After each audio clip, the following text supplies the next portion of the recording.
Thank you all for coming back. Well, these folks will still be coming in from the lobby for a minute. But it's now my pleasure to kick off the afternoon. And this afternoon we'll be talking, we'll have more of a focus on metastatic ocular melanoma. And we're going to start the session by learning about liver-directed therapies. And then we'll hear more about high-risk uveal melanomas and adjuvant therapies. We started the conversation this morning. We'll get to have that conversation a little more with Dr. Lutzky this afternoon. And then we'll get to hear more about other systemic treatments after that. We're going to hold Q&A until the panel at the end, just like we did for the morning. So it is now. Oh, yeah. Is that okay? Yes. Okay. Except for Dr. Eschelman, who is catching a flight, so we will do. Hopefully. Yeah. If it's not canceled. Yeah. Dr. Eschelman, who is joining us from the Sidney Kimmel Cancer Center at Thomas Jefferson University. We'll do questions for Dr. Eschelman after his talk, and then the rest during the Q&A.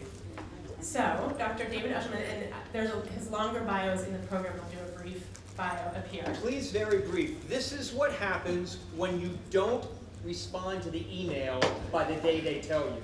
You end up with this instead of 2 sentences. Hi, I work at Jefferson. So Google tells us. Oh, God. I presume it's what you have in file from 2019. Dr. David Eschelman is the co-director of the Metastatic Uveal Melanoma Multidisciplinary Program at Thomas Jefferson University Hospital. Dr. Eschelman specializes in the treatment of patients with liver metastases from uveal melanoma. He is a co-investigator of several prospective clinical trials and has co-authored multiple research papers related to the treatment of this disease. Caring for patients with metastatic uveal melanoma has been, tell us if this is true, has been the most fulfilling and rewarding aspect of his career. Yeah, that's true. Dr. Eschelman and his team were honored at the Melanoma Research Foundation's Philadelphia Gala in 2019 with the CureOM Vision of Hope Award. And we're just grateful, Dr. Eschelman, to all of your amazing care of patients and for always being such an advocate for this community. So thank you for being here. Thank you. Thank you,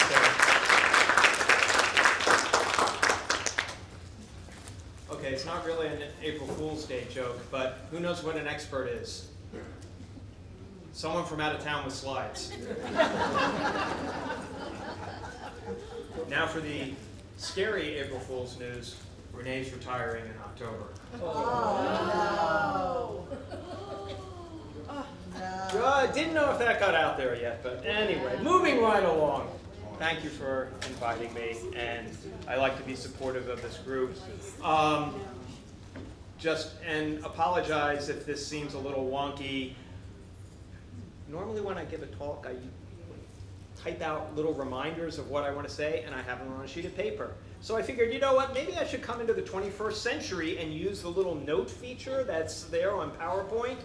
The only problem is, I either need to use 2 laptops to see the notes on the other one, or you get to see all the things I thought I wanted to say.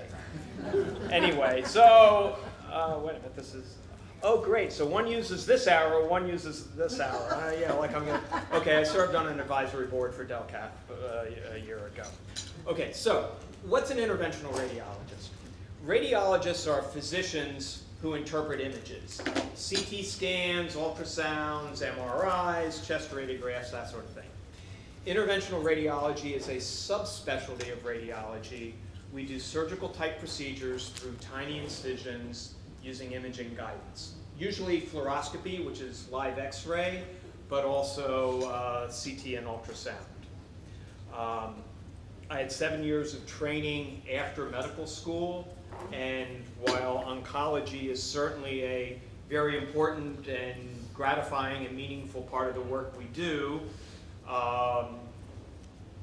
my colleagues and I also do more mundane things like draining abscesses and draining blocked kidneys and livers and treating uterine fibroids and putting in devices in veins so patients can get chemotherapy or dialysis. It's a very wide-ranging field.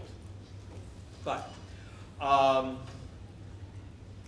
we appreciate your having someone from Jefferson here to speak about this topic, We see about 10% of the patients in the United States with liver metastases from this very rare and aggressive disease.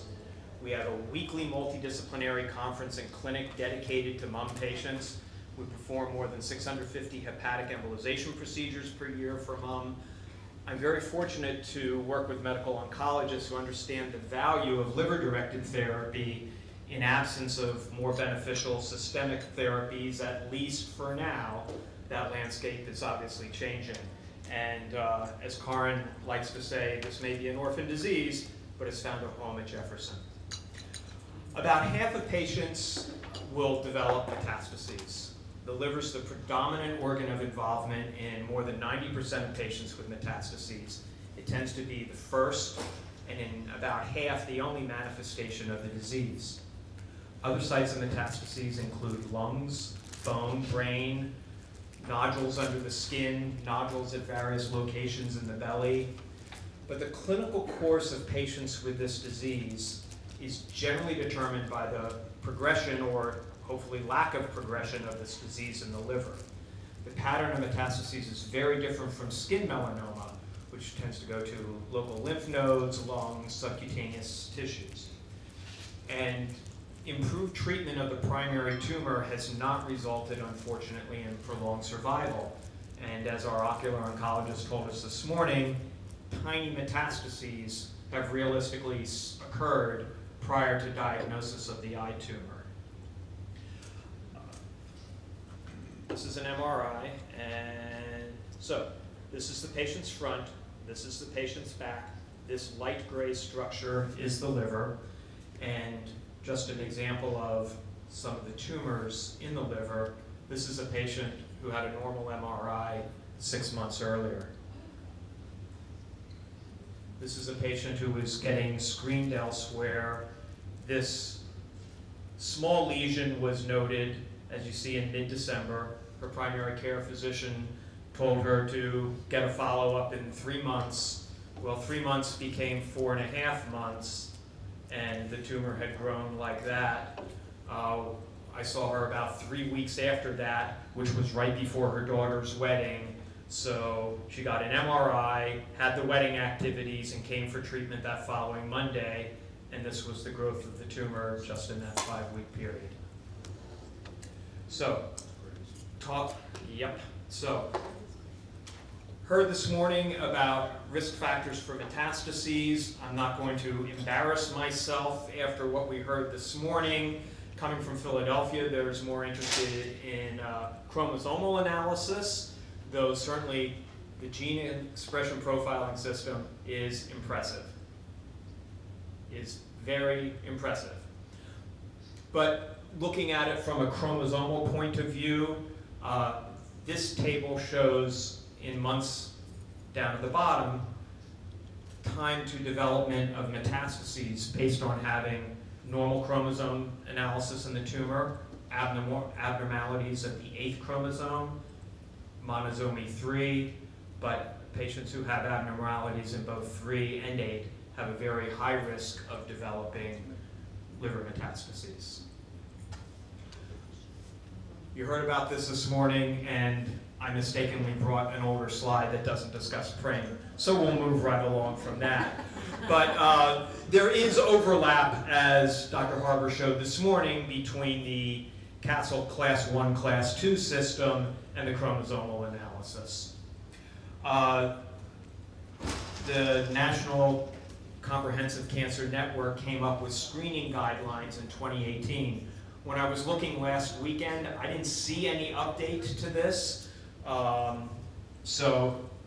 Certainly Class 1A, normal 3 and 8 chromosomes, small tumors have a very low risk of metastasizing. So imaging is indicated with signs or symptoms, and their recommendation at that time was consider surveillance imaging. Patients with medium risk, Castle 1B, medium-sized tumors, they're a little stronger on recommending screening, but again, it's not a firm guideline here. Certainly patients with high risk, Castle Class 2, monosomy 3, gain on chromosome 8 Q, BAP1 mutations, bigger tumors, PRAME mutations, imaging every 3 to 6 months for 5 years, then every 6 to 12 months for 10 years. Typically, patients being seen at Jefferson, MRI every 3 months for the first 2 years, with CT scans of the chest every 6 months, MRI afterwards every 6 months with intermittent CTs at least up to 5 years, generally longer. Just back to those guidelines, again, they talk about what are the frequent sites of metastases. They advocate contrast-enhanced MR. They do include ultrasound of the liver. Ultrasound of the liver is certainly a lot cheaper than MRI, but it also is very operator dependent. And in our experience, it would certainly be our recommendation to look for MRIs. I was kind of put off by this comment, recognizing that there are limited options for treatment with systemic recurrence, and that regular imaging may cause patient anxiety. Some patients may elect to forego surveillance imaging. Certainly that would not be our recommendation, but this is from one of the country's main cancer networks in 2018. So, just to show examples of some images, this is a patient's CT. This is the patient's front, this is the back, this is the liver, this is the stomach, this is the spleen at 2 different levels. These images are obtained as if Nigel's laying down flat and I'm standing at his feet looking up into his belly. So that's why the liver is on the left side of the picture, but it's the right side of the patient. Okay, so you see a date down there, August. Same patient, liver looks great, lovely pancreas here. This is October, December, same kind of thing, nothing really going on there. This is that same patient with the MRI from April of that year, so before any of those CTs, and you just see this background of tiny white dots throughout the liver, all of which are metastases. 3 different phases of a CT scan, good quality CT. You kind of maybe get the sense that there's something going on here. These are 3 of the many different series obtained in an MRI, and clearly the dominant tumor, but also there are a bunch of other tiny tumors in here. And we base our treatment decisions on size and number of tumors. So just seeing the big one isn't good enough, because if you see only 1 tumor, may consider a resection, may consider ablation. But if there are multiple other tumors hiding in there, that's not appropriate. And just to hammer home on this same point, these 2 structures on the CT, these are cysts. They're normal in the liver, very common. Maybe you get a little sense that there's something going on right in here. But again, it's not only this tumor, but it's this. All these little white dots here are tumors. So, we feel strongly that patients should undergo abdominal MRI with EOVIS contrast. And so, why do we harp on this type of contrast? It actually gets taken up by the cells in the liver, such that a tumor ends up as a little defect in that. So just to complicate things, these are blood vessels and bile ducts and that sort of, not bile ducts actually, these are blood vessels coursing through the liver, but when one goes up and down the series of slices, one can see that this is just an isolated little sphere that was a tumor. We also ask that patients undergo a different type of sequence called diffusion-weighted imaging, and that is very sensitive to show the tumors. CT, as I showed you in multiple examples, is not sufficient for assessment of liver metastases, which also perhaps gives us some pause when we think of how many of the clinical trials that are out there look at CTs as their basis. So the only reason to do screening is if you can do something with the answer once you find it. So are there treatments that can prolong survival? Well, we all have tebinafusp now. It's a start on a systemic therapy. But you didn't drag me down here to talk about that. So let's talk about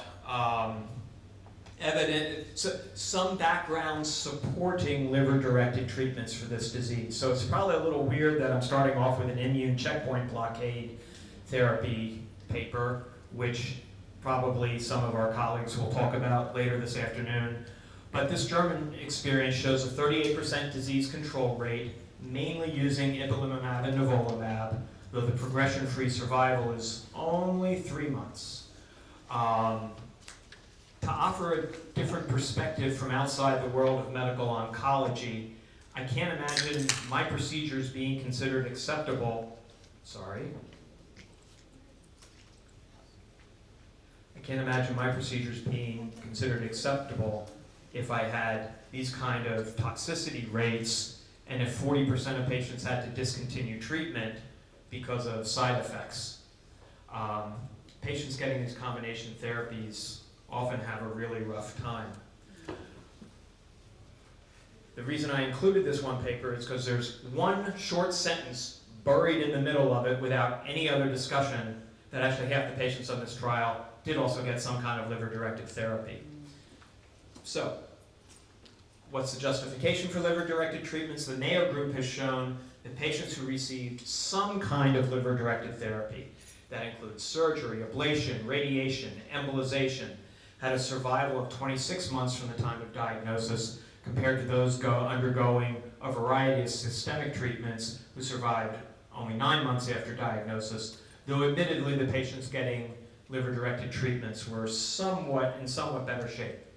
We've looked at our experience divided over the 3 time periods listed. Patients in cohort 1 received mainly chemotherapy as a first-line treatment, whereas the latter 2 groups received some sort of liver-directed treatment.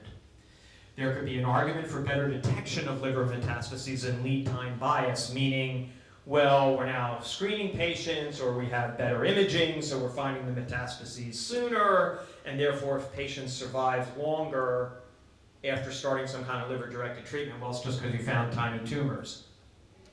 But all 3 of these groups were similar in the characteristics of the primary eye tumor, such as size and location. So, not only has survival after starting to treat the liver metastases improved, but these treatments are also prolonging survival after diagnosis of the primary eye tumor. This directly contradicts an experience published about 4 years ago from Mass Eye and Ear, which showed no significant change in survival over the past 4 decades, but that might be why patients make their way to Philadelphia. Okay, and I've lost my ability to go forward here. Okay, so unlike skin melanoma, there's no effective systemic chemotherapy regimen for MUM. Unlike skin melanoma, immune checkpoint blockade therapy has a poor response using just one agent, and as I showed, a high complication rate with dual therapy. There's no BRAF mutation, as was discussed earlier this morning with the uveal melanoma population. No proven adjuvant therapy for patients at high risk for developing metastases, though certainly interested in tebinafusp. There's an ongoing Sudan trial at Jefferson, and we also heard about another agent this morning. So because the clinical course of most patients with MUM is based on the status of the disease in the liver, some kind of therapy to try to attack that disease is important to try to control the metastases, since the efficacy of systemic therapy is often limited, particularly for those patients unfortunately ineligible for tebinafusp. Surgery and ablation techniques are rarely useful due to multiple tumors being present, and there's a high recurrence rate following surgical resection if that's performed within 4 or 5 years of the initial eye diagnosis. This is a patient who was, this is an old slide, or at least an old picture. This is a patient who was undergoing planned liver resection of a solitary metastasis, but this is the liver, and these are multiple small metastases. That's a surgeon's gloved hand. So obviously the disease was more extensive than recognized and obviously didn't undergo resection. So who's appropriate for liver-directed therapy? Well, liver metastases and normal liver function. For some patients, it's a great first-line therapy because there's minimal commitment and an ability to largely maintain a nearly normal quality of life with limited side effects in between. Despite Benefusp having benefit and being FDA approved, we regularly see patients who, if there are other options, don't want to commit to weekly treatments up front, particularly patients who need to work, or it's just, that's their preference. Sometimes we use it up front to control bulky disease and then transition them to another systemic therapy. Sometimes if they've been on a clinical trial of a systemic medication and have progressed, switch over to liver-directed therapy, and sometimes even in combination. So the number of treatment options has certainly grown over the years. I'll mainly be talking about immunoembolization, radioactive microspheres, and some different forms of chemoembolization, but certainly want to touch on percutaneous hepatic perfusion, ablation, and some of the other treatments available. So tumors in the liver tend to derive their blood source from the hepatic arteries. The liver gets about 1/4 of its blood from the arteries and about 3/4 of its blood from the portal vein, which drains the spleen and the bowel and the stomach. So it is because of that dual blood supply that we can embolize or block off the blood supply to the arteries to the liver, hopefully causing lack of blood supply and hopefully by having a lack of blood supply, excuse me, causing ischemia and necrosis in the tumor, killing the tumor, but the rest of the liver stays alive because of it still getting most of its blood from the portal vein. So I show this as a historical perspective regarding chemoembolization, which is the older liver-directed treatment for this disease. Except for this one experience at the bottom from MD Anderson, which I'll review later, note the small number of studies with a relatively small number of patients over more than 2 decades, and unfortunately the relatively poor outcomes. Immunoembolization is our mainstay treatment for patients with limited disease. The rationale is that destruction of the tumor by repeated embolization would control progression locally and provide tumor antigens to the local immune system.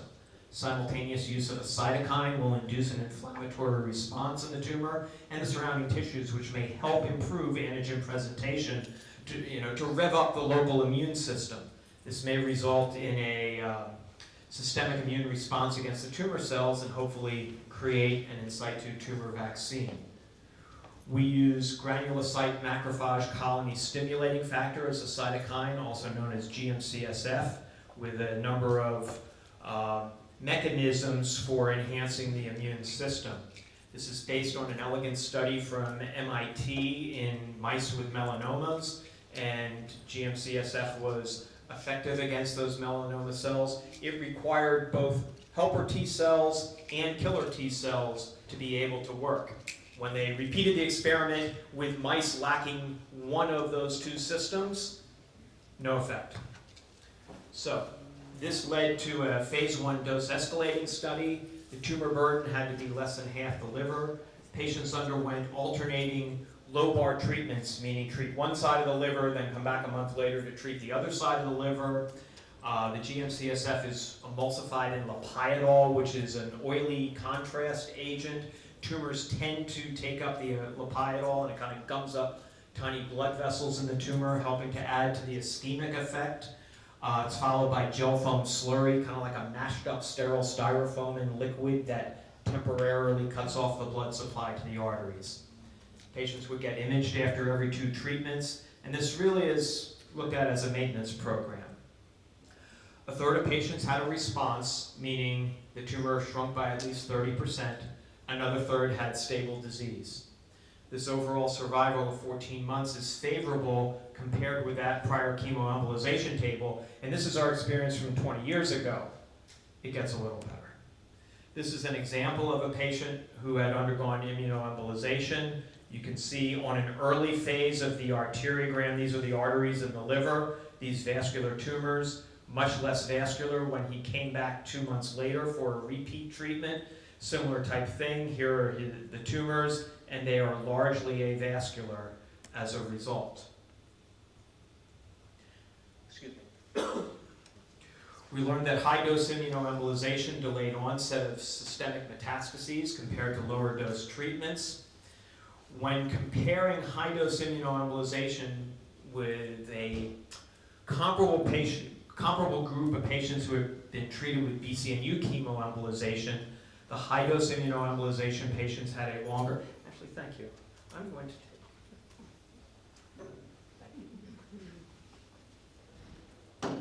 always need a Diet Coke break. Anyway, the high-dose immunoembolization patients had a longer overall survival than patients in the BCNU chemoembolization group, along with delayed onset in systemic metastases, suggesting a systemic immune response. Stabilization of the hepatic metastases was most likely due to the ischemia, cutting off the blood supply effects of embolization, but systemic progression was delayed in the high dose, suggesting an induction of an immune response. We've seen that tumor regression was sustained after stopping the treatment in several patients, and others have shown that repeated immune stimulation is necessary to overcome tolerance and induce a vigorous response. This led to a randomized double-blind phase 2 trial. Patients were embolized using the Lopiodol, the oily contrast, and the gel foam slurry to cut off the blood supply with or without the immunologic stimulant. Patients were stratified by the amount of tumor. Similar type results.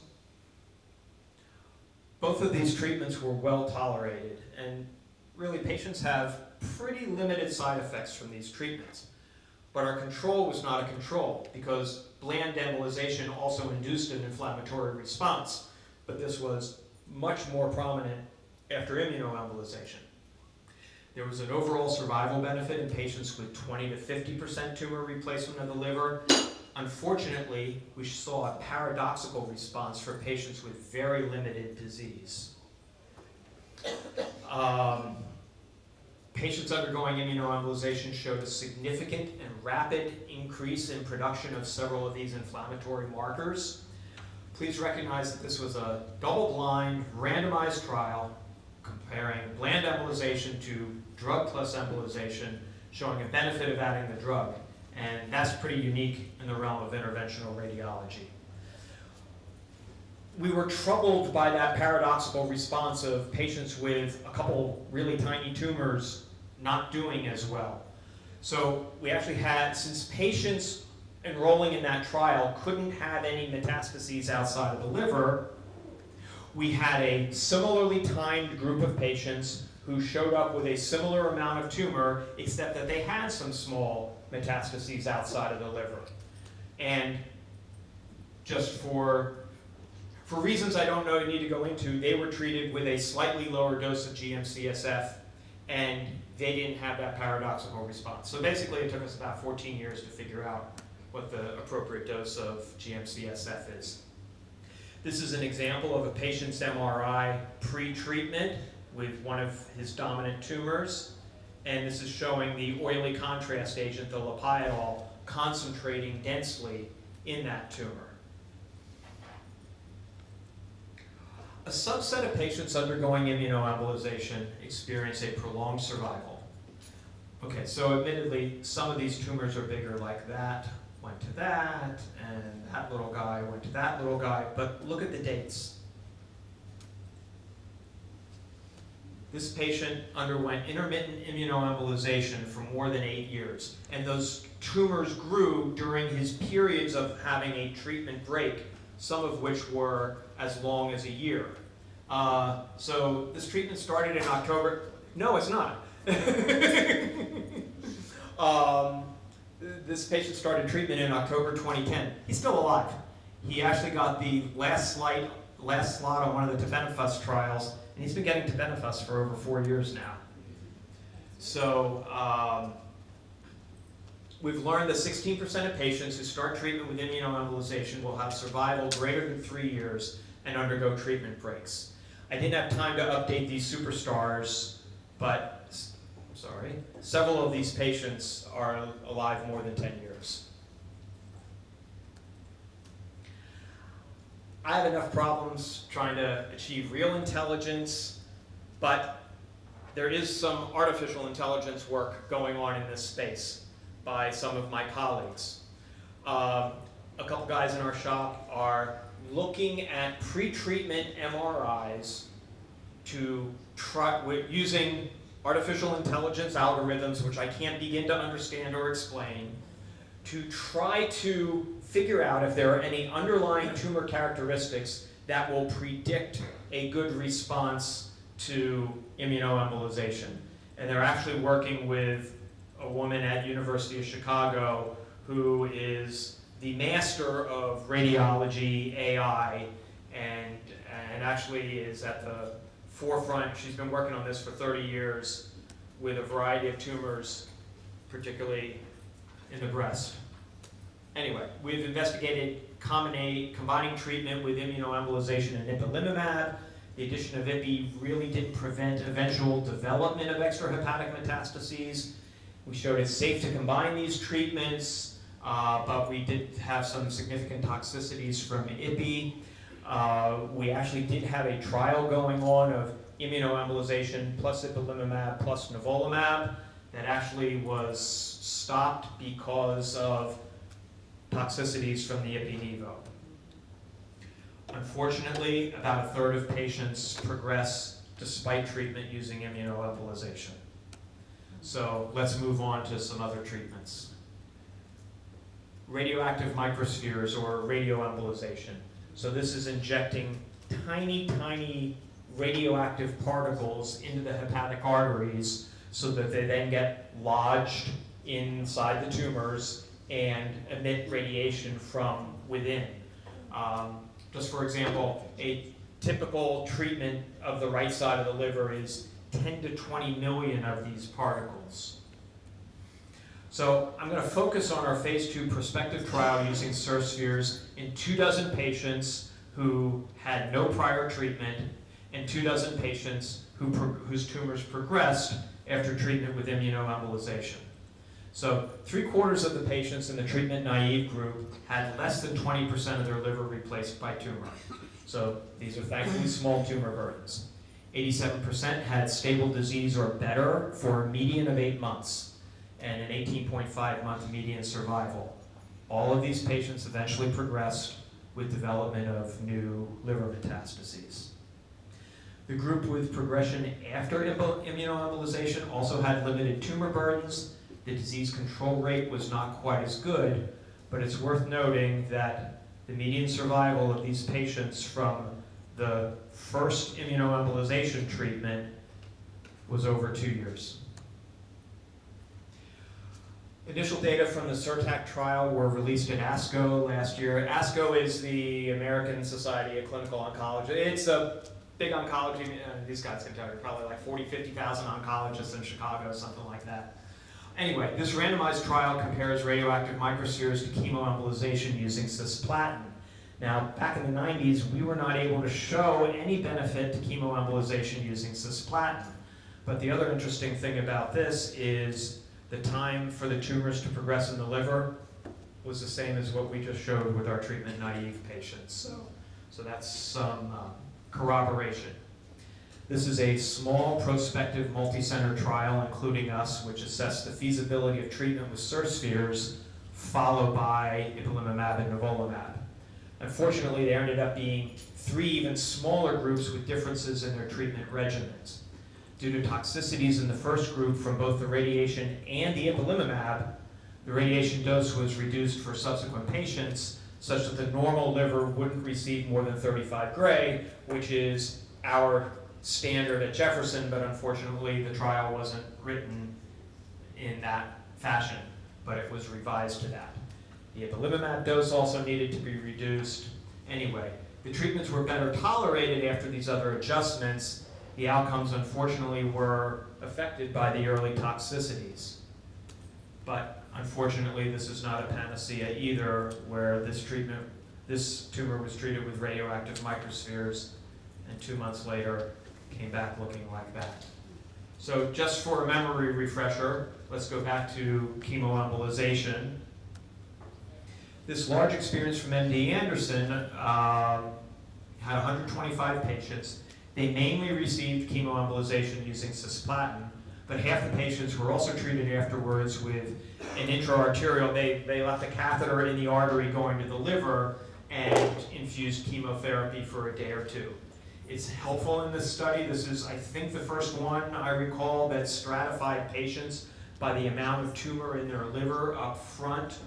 The high complication rate with this was attributed to the arterial infusions. Unfortunately, survival remained rather dismal for patients with more than a quarter of their liver replaced by tumor. We looked at 50 patients presenting with at least half their liver. So these are patients who show up at our door with a lot of tumor. Many of them were actually symptomatic. And they were treated with BCNU chemoembolization. Our results were a little more promising than what we just saw from that MD Anderson experience, and 22% of the patients lived for more than a year. This is an example of a patient with a large tumor burden. Just on the MRI, this and this are all tumor, and 13 months later, actually slightly smaller, very vascular, diffuse infiltrative tumor, which the point of this is maintenance therapy using BCNU chemoembolization with limited disruption of her life short of travels to Philadelphia, and thankfully she lived in the Northeast and it kept her going. This slide is a nice example of tumors pre-treatment, and then these tumors actually shrank with BCNU chemoembolization, and again, that oily contrast agent, lepiodol, being concentrated in those tumors. What I usually tell patients once they have liver metastases is that realistically, we're not going to be able to make these tumors go away. But if we can keep things stable for as long as possible, that we're doing them good. And when we look at the scans, goal number one is no new tumors, at least in the side of the liver that got treated first. Goal number two is that the tumors didn't grow, at least on the side of the liver that got treated first. It's great if the tumors look partially dead inside. It's phenomenal if they shrink, but these days, it's uncommon for patients to have symptoms from their liver metastases when we first see them. And if we can just keep them stable for as long as possible, that's great. We're continuing to look at BCNU chemoembolization using a higher dose than in the prior two trials we had. Patients who are treatment naive and only have liver metastases, we're trying to figure out, should chemoembolization be used earlier in the disease process? Over almost a year and a half of the group of 28 has been enrolled. It has a pretty impressive initial disease control rate, meaning after patients undergo treatment of each lobe of the liver separately and come back 2 months later for imaging, 92% of them initially had stable tumors. What we don't know is the durability of that response, and another issue is patients who are getting this chemotherapy agent can drop their platelet counts. Platelets are the things in the blood that clump up if you cut yourself. And we have started to have 1 or 2 patients whose treatments have needed to be delayed because of thrombocytopenia or low platelets. Another type of chemoembolization is using drug-eluting beads. So these are tiny permanent beads that marinate in chemotherapy overnight before they're administered. We've used this for patients with large, bulky tumors using the chemotherapy agent adriamycin, followed by BCNU chemoembolization. This doesn't work well for patients with infiltrative tumors. They need to be large, discrete tumors. But despite having really big tumors, we've seen an impressive survival. And I revised this slide and messed it up. What I should have put here was that one patient is still alive, but 3 patients lived 6 to 9 years after starting treatment. So again, it's kind of that same 1/6 of patients doing well. Just this is an example of a patient with a really big tumor that kind of shrunk down. She lived about 7 years. On the arteriogram, really big tumors which are largely avascular, meaning not much blood flow going to them when she comes back.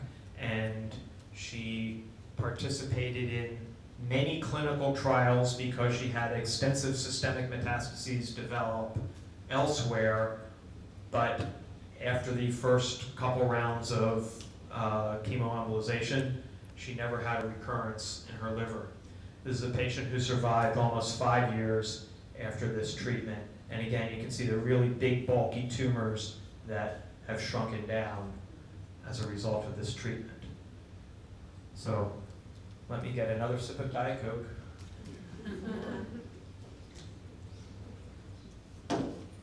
I mean, we're in Tampa. We have to discuss percutaneous hepatic perfusion. So, this is different from embolization, but the point is infusing a high dose of chemotherapy, melphalan, into the liver, such a high dose that it would be toxic if it went throughout the body. So you need to infuse the chemotherapy into the liver, but then get the chemotherapy out before it goes through the whole body. So there is what they have is a double balloon catheter, and you can barely see on the picture multiple holes between the balloons. This is the inferior vena cava, which is the main vein in the belly. So, sorry, having some mouse. The heart is up here, the kidneys are down here. So this segment of that vein is isolated. And these structures are veins draining the liver. So the chemotherapy infuses in, it goes into these veins, and then it goes out this catheter, outside of the body on essentially a bypass machine. It goes through some proprietary filters that the company has developed, and which takes the chemotherapy out, and then the blood gets dumped back in through the patient's neck. So, initial results of the FOCUS trial were reported last year at ASCO. This started as a randomized trial comparing percutaneous hepatic perfusion to best alternative care. 78% of the best alternative care patients received some type of chemoembolization treatment. But note the difference between 72 patients undergoing treatment when 85 were randomized. That's because one of the problems with the trial is that patients who were randomized to best alternative care dropped out. So the company petitioned the FDA, and the rest of the trial continued as a let's just treat everyone with percutaneous hepatic perfusion because we can enroll patients in that. So, I mean, they did complete the trial, and it's hopefully soon to be admitted, not admitted, submitted to the FDA this summer. Median overall survival of 20.5 months and 9 months till tumors started growing back in the liver. Okay, sorry, I lost my forward here. So thankfully, there were no procedure-related deaths. Some pretty significant toxicities from this, again, compared to the other liver-directed treatments that we've been talking about. This requires a lot of personnel, highly skilled, multiple highly skilled anesthesiologists to deal with the dramatic blood pressure changes that occur during this procedure. A perfusionist to manage the veno-veno bypass machine, and an overnight stay in the ICU. This is a lot more involved than the other percutaneous treatments that we've been discussing, really with a pretty similar survival. The precursor to percutaneous hepatic perfusion is isolated hepatic perfusion, which is a big abdominal operation to basically do the same thing. This trial is ongoing compared to systemic chemotherapy or single-agent immunotherapy. It's not clear that this will be more favorable than PHP. We have a friend from Trisalis here. The Perio trial is another option. The goal is infusing this new medication, SD101, which kind of blocks some suppressor mechanisms to hopefully make ipilimumab and nivolumab work better with these patients. I know we've treated a couple patients on the trial. It's still early, at least to the best of my knowledge. Let's move on to microwave ablation. So for patients who have one, maybe two small tumors, and it's been several years since the diagnosis of their initial eye tumor, this can be a very local treatment. A microwave needle is placed directly onto the liver tumor, into the liver tumor, using CT or ultrasound guidance, generates heat to destroy the tumor cells, and it can, in many patients, have a durable response. We've also used this for patients who have what Adamo calls a rogue tumor. We have some patients where most of their tumors are controlled by immunoembolization or radioactive microspheres. Maybe they have just one tumor that seems to be growing. And this is an example of one of a number of patients we've treated in this manner where this one tumor was misbehaving, got ablated, and she's more than 10 and a half years, well, she's more than 10 years out. Another example of that. And she hasn't undergone any treatments in several years, Nigel. So, what are we going to do on Monday morning during our weekly conference? Presuming that patients aren't appropriate for resection or ablation, presuming they're not appropriate for a systemic trial as a first-line therapy. We don't know yet if immunoembolization or radioactive microspheres is a better initial treatment. It's our hunch that immunoembolization may be more beneficial for patients with very limited disease. And we like to give patients the chance to become one of those superstars with prolonged survival.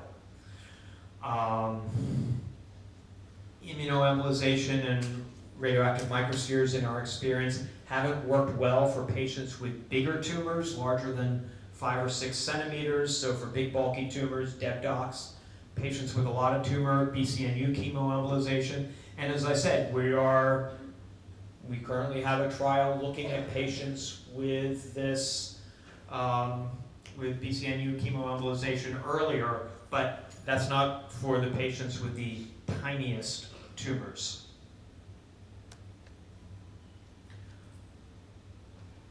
So the obvious question is, where does tebentafusp fill in?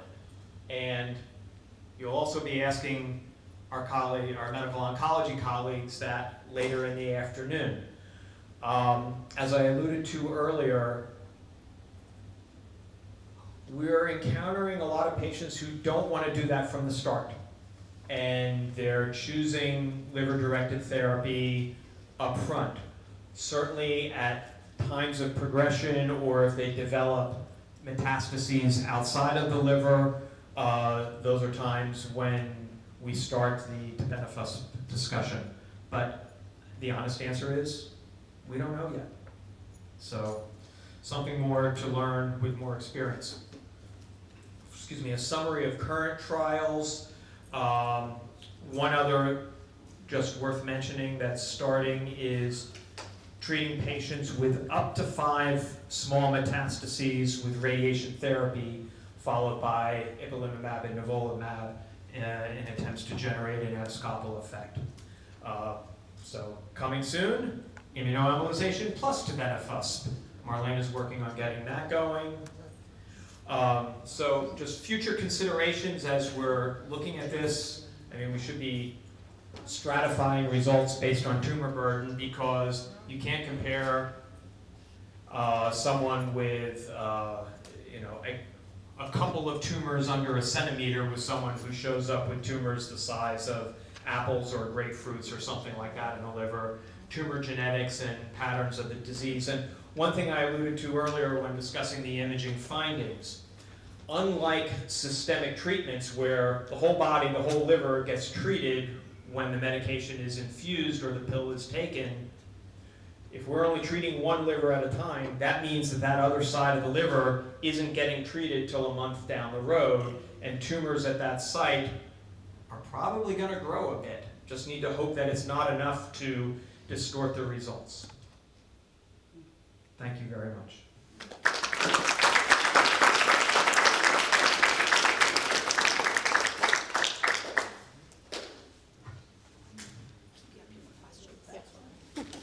Thank you.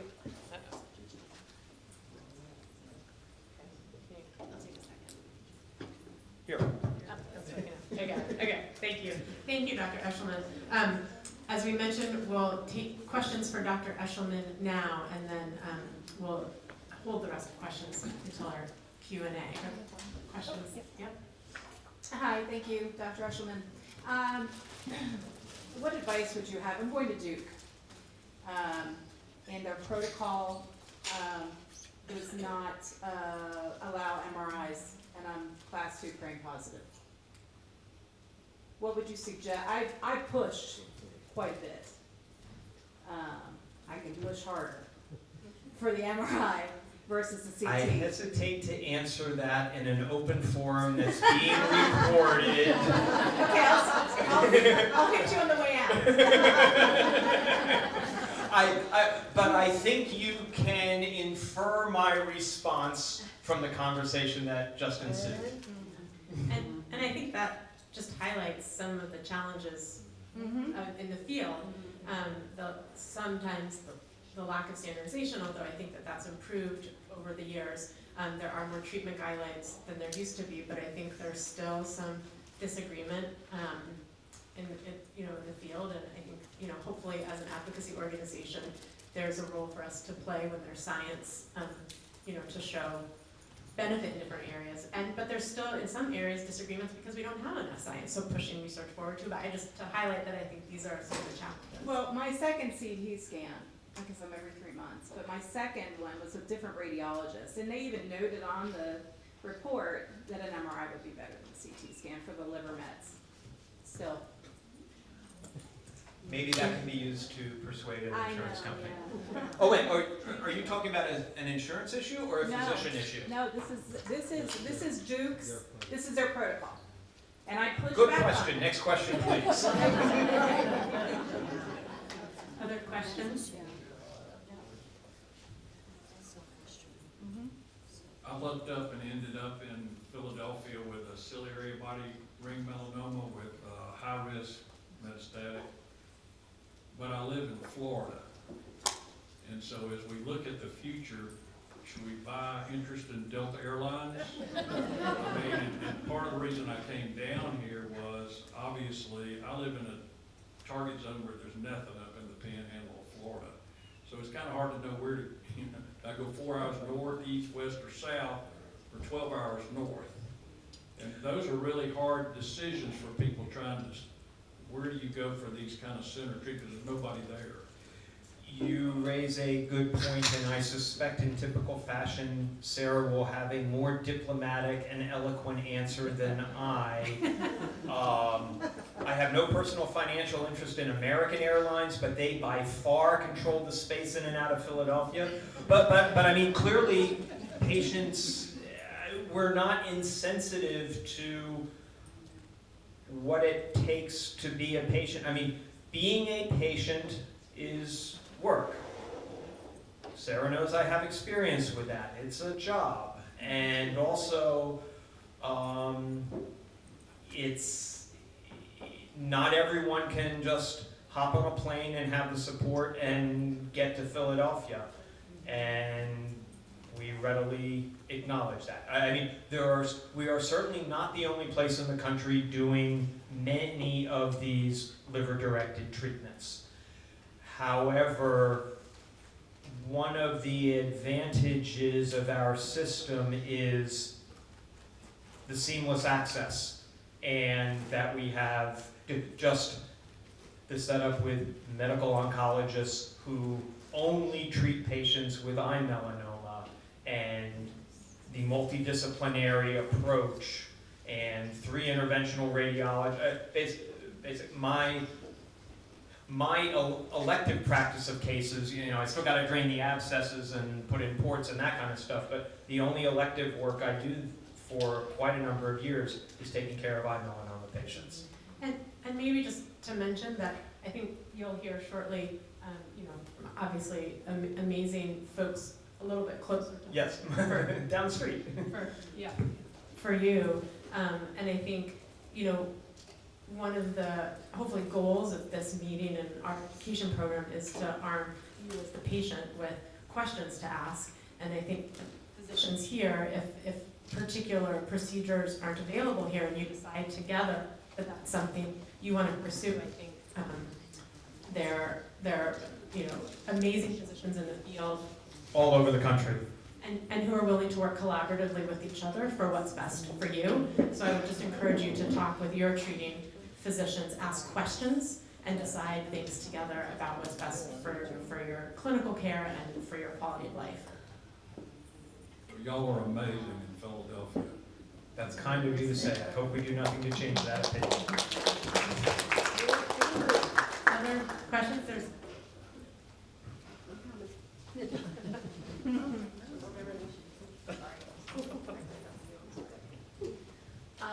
just kind of putting on the policy hat here for a second.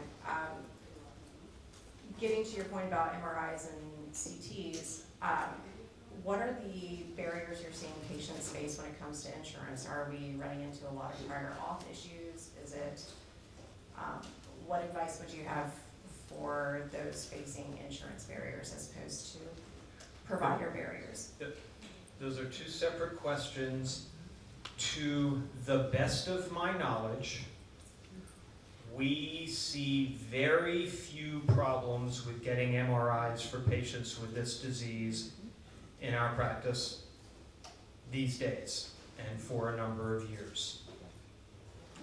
Excuse me. Wasn't always that way, but it is very rare that we hear couldn't get an MRI because of insurance. PET scan? I'm sorry? PET scan. We find PET scans not so helpful because, No, I'm just saying in terms of getting them denied because of insurance. okay. Thankfully, in this space, it's pretty uncommon that we find PET scans useful. Again, the resolution is not going to be as fine as an MRI for liver, and if someone has a tiny something elsewhere in the body, it can probably be picked up with a CT and don't need to go through the expense of a PET scan. We used to routinely get CT of chest, abdomen, pelvis, and MRI of abdomen. One of the advantages of the CT of the abdomen is the ability to assess the Lipiodol distribution, that oily contrast agent, within tumors in the liver. That we can't get paid for anymore. They either say you get a CT of the abdomen or an MRI of the abdomen. You can't have both, and by far an MRI is much better. Any other questions for Dr. Eschelman? All right. Thank you so much for being here.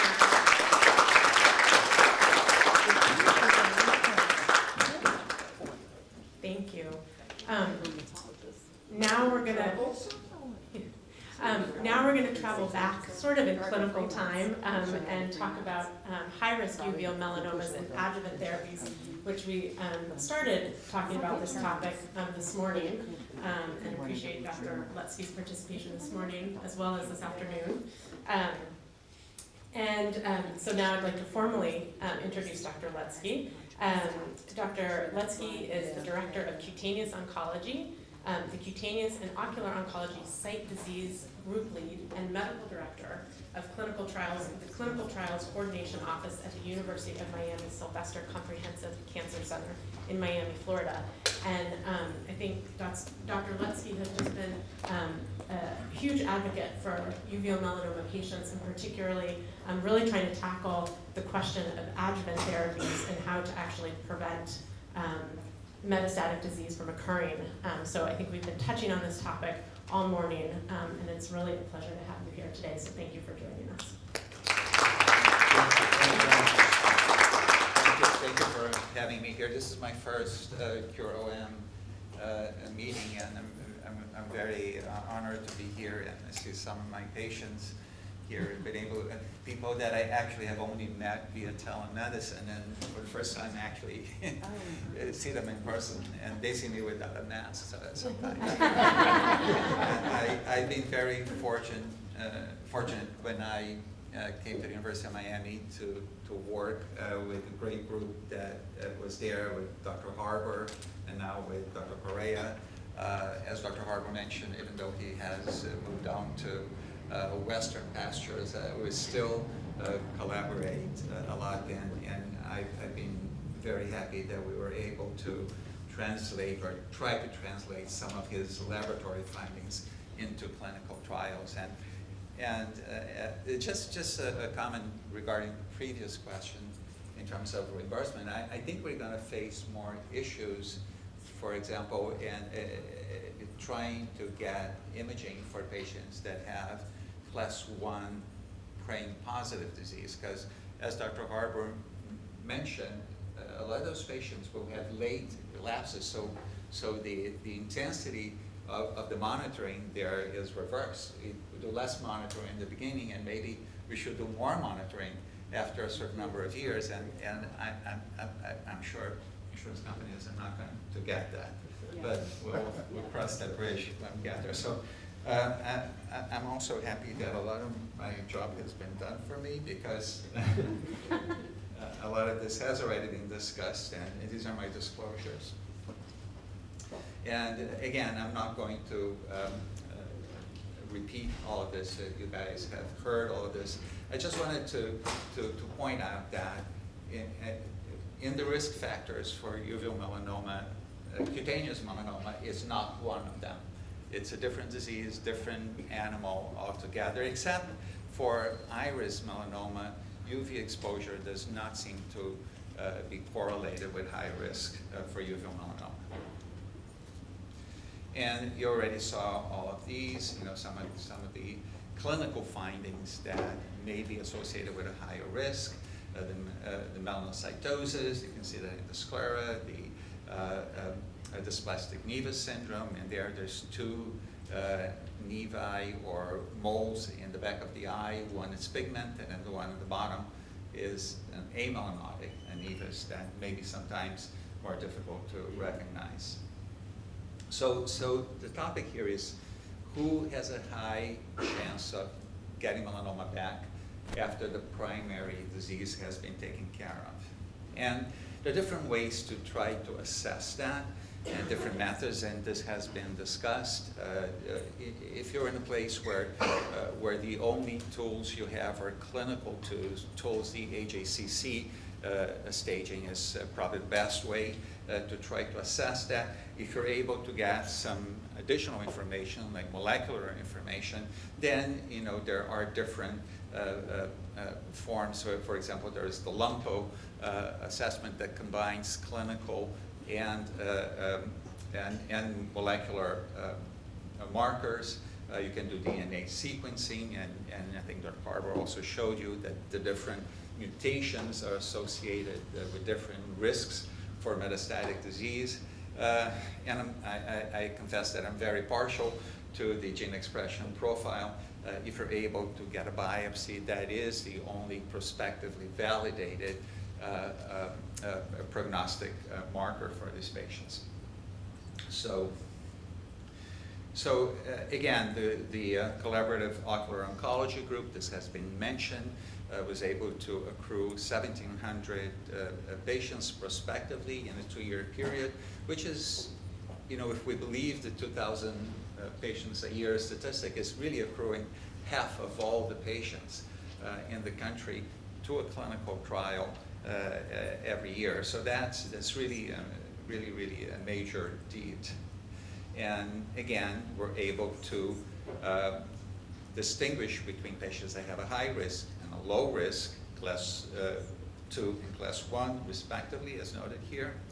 And also there's a study that I'm showing you here that has suggested that these methods, this GEP PRAME method, is superior to the AJCC staging system. So these are some of the older adjuvant studies in uveal melanoma. There were studies with chemotherapy, as you can see on top, and those were negative studies. There are targeted studies, and there's 2 there that you see that are in red. They just recently completed accrual. We're going to talk a little bit about those, just because they're more recent. The crizotinib study, Dr. Khan and Dr. Carvajal and we participated on that. Unfortunately, it was a negative study. There are a number of immunotherapy studies that have been negative studies.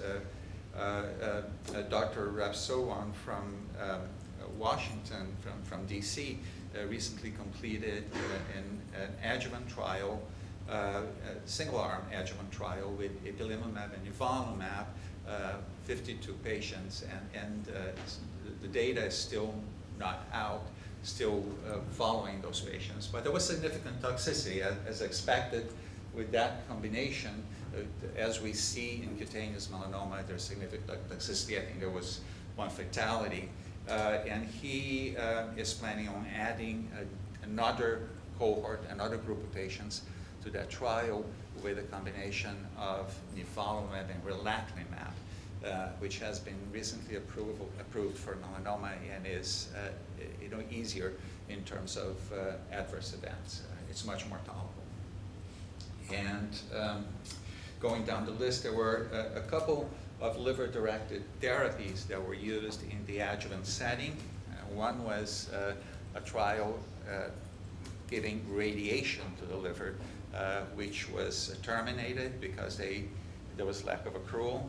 And the other one was a trial with an alkylating agent, a drug called fodimustine, infused in the liver preventatively. And that trial also was a negative trial. So the current trials, the trials are currently activated for adjuvant treatment, meaning treatment to prevent recurrence of disease. The first 3 trials that you see there, those are listed at the clinicaltrials.gov as active.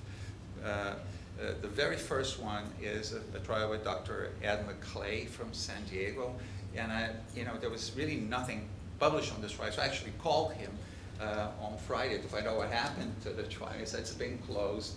There's no data. It was a negative trial. So, but it's still officially open on clinicaltrials.gov. So that was open in 2007.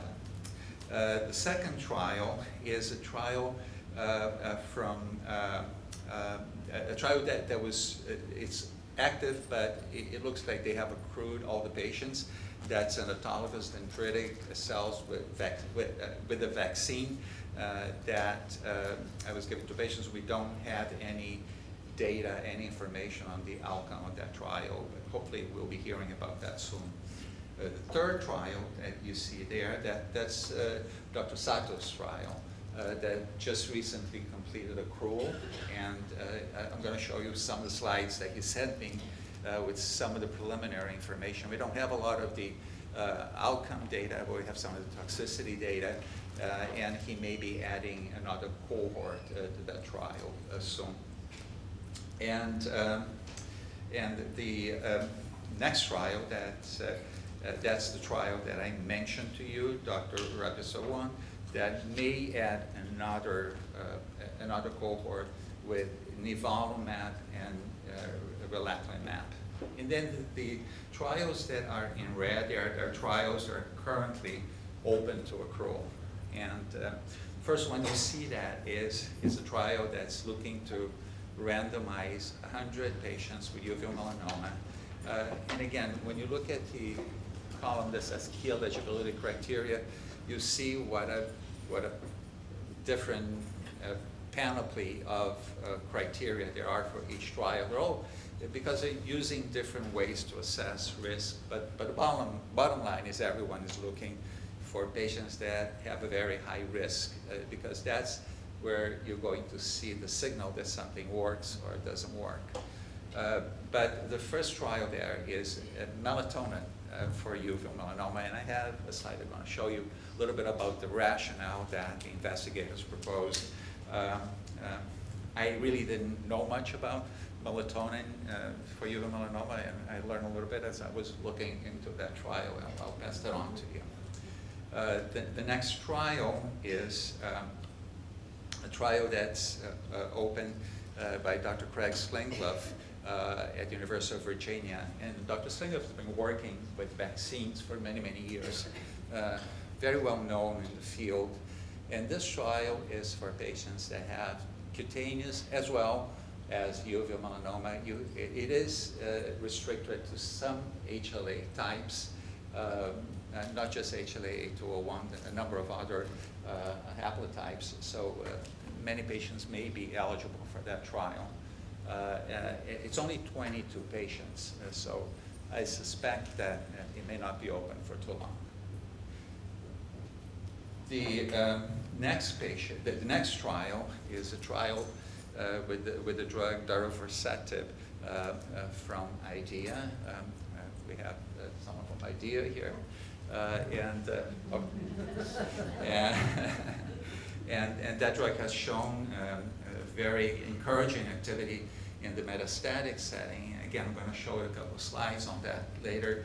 And because of that, it has been used in an exploratory study in Australia, and in patients that get the drug before they get their enucleation.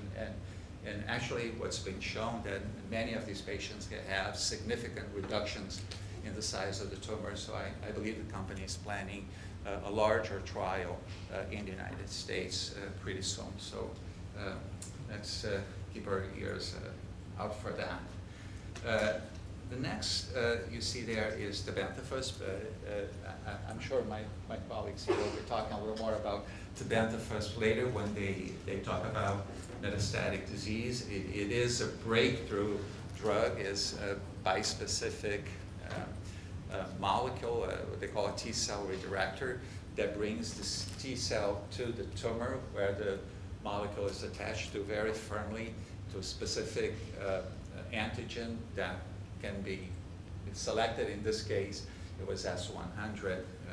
So that drug showed superiority compared to a standard of care in patients that had metastatic disease, and it is HLA-A201 restricted, which means only about 40% of people would be eligible to go on a trial like that. And so this is a natural candidate for an adjuvant trial.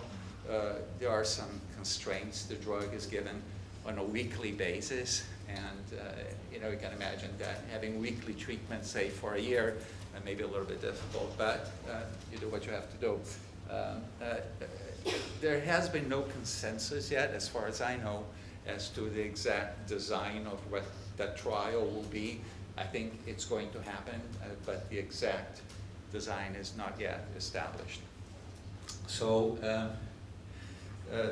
Dr. Carvajal is planning on an adjuvant trial, I think, and I'm going to show you some slides on the rationale for that, based on some data that he discovered, and his colleagues discovered in their labs at Columbia, looking at melanoma, uveal melanoma exosomes. And then, last but not least, we are about to start an adjuvant trial based on very interesting data that came out of Dr. Harper's lab, and I'm going to expand on that a little bit as we move along. So this is the rationale for the melatonin trial.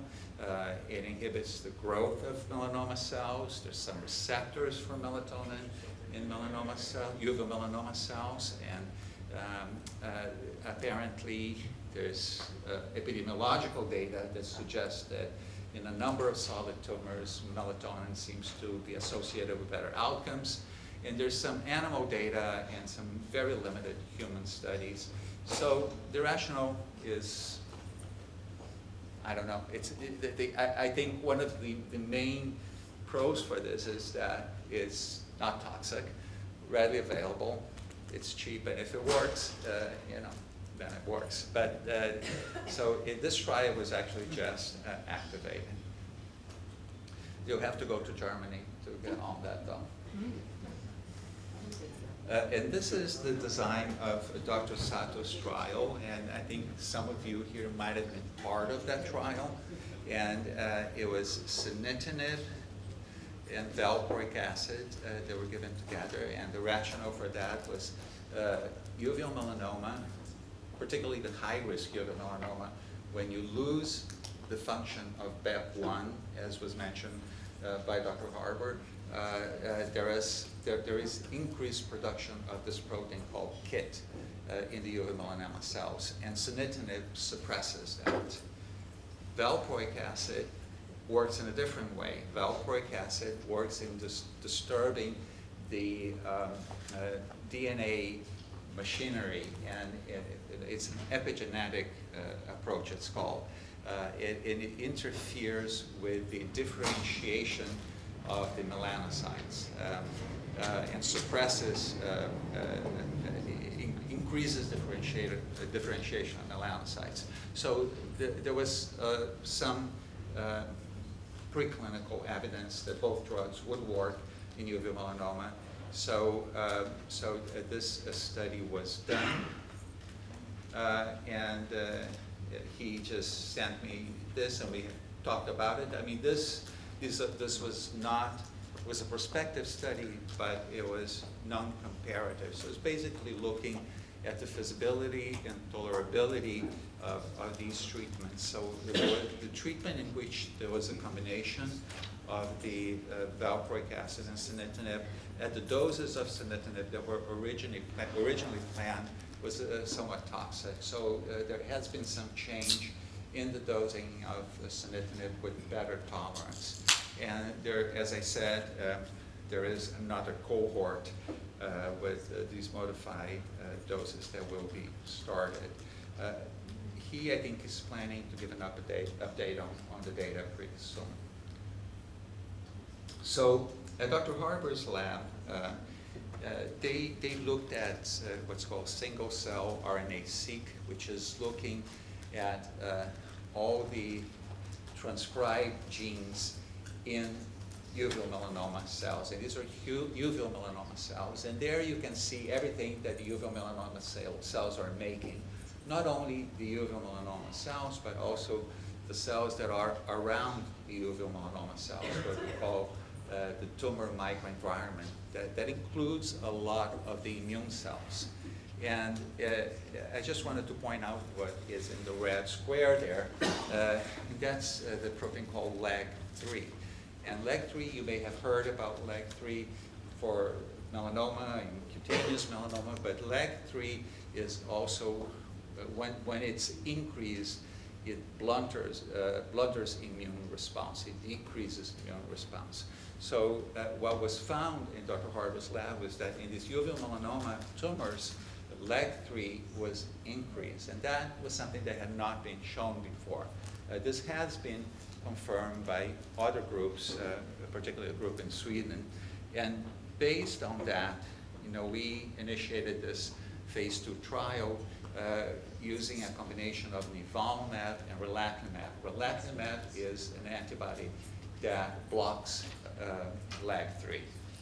And the only reason why I'm showing this, so this data was presented at the Society of Melanoma Research last year, and all I can say is that that combination in uveal melanoma is well tolerated. There were no new side effects that were noted in the uveal melanoma population that we're seeing compared to what we're seeing in the cutaneous melanoma population. But somewhat based on this, that's why Dr.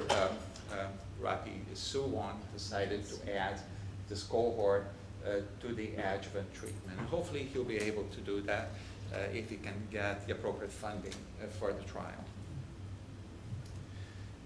So here is the tebentafusp, as I mentioned to you. Is this a pointer?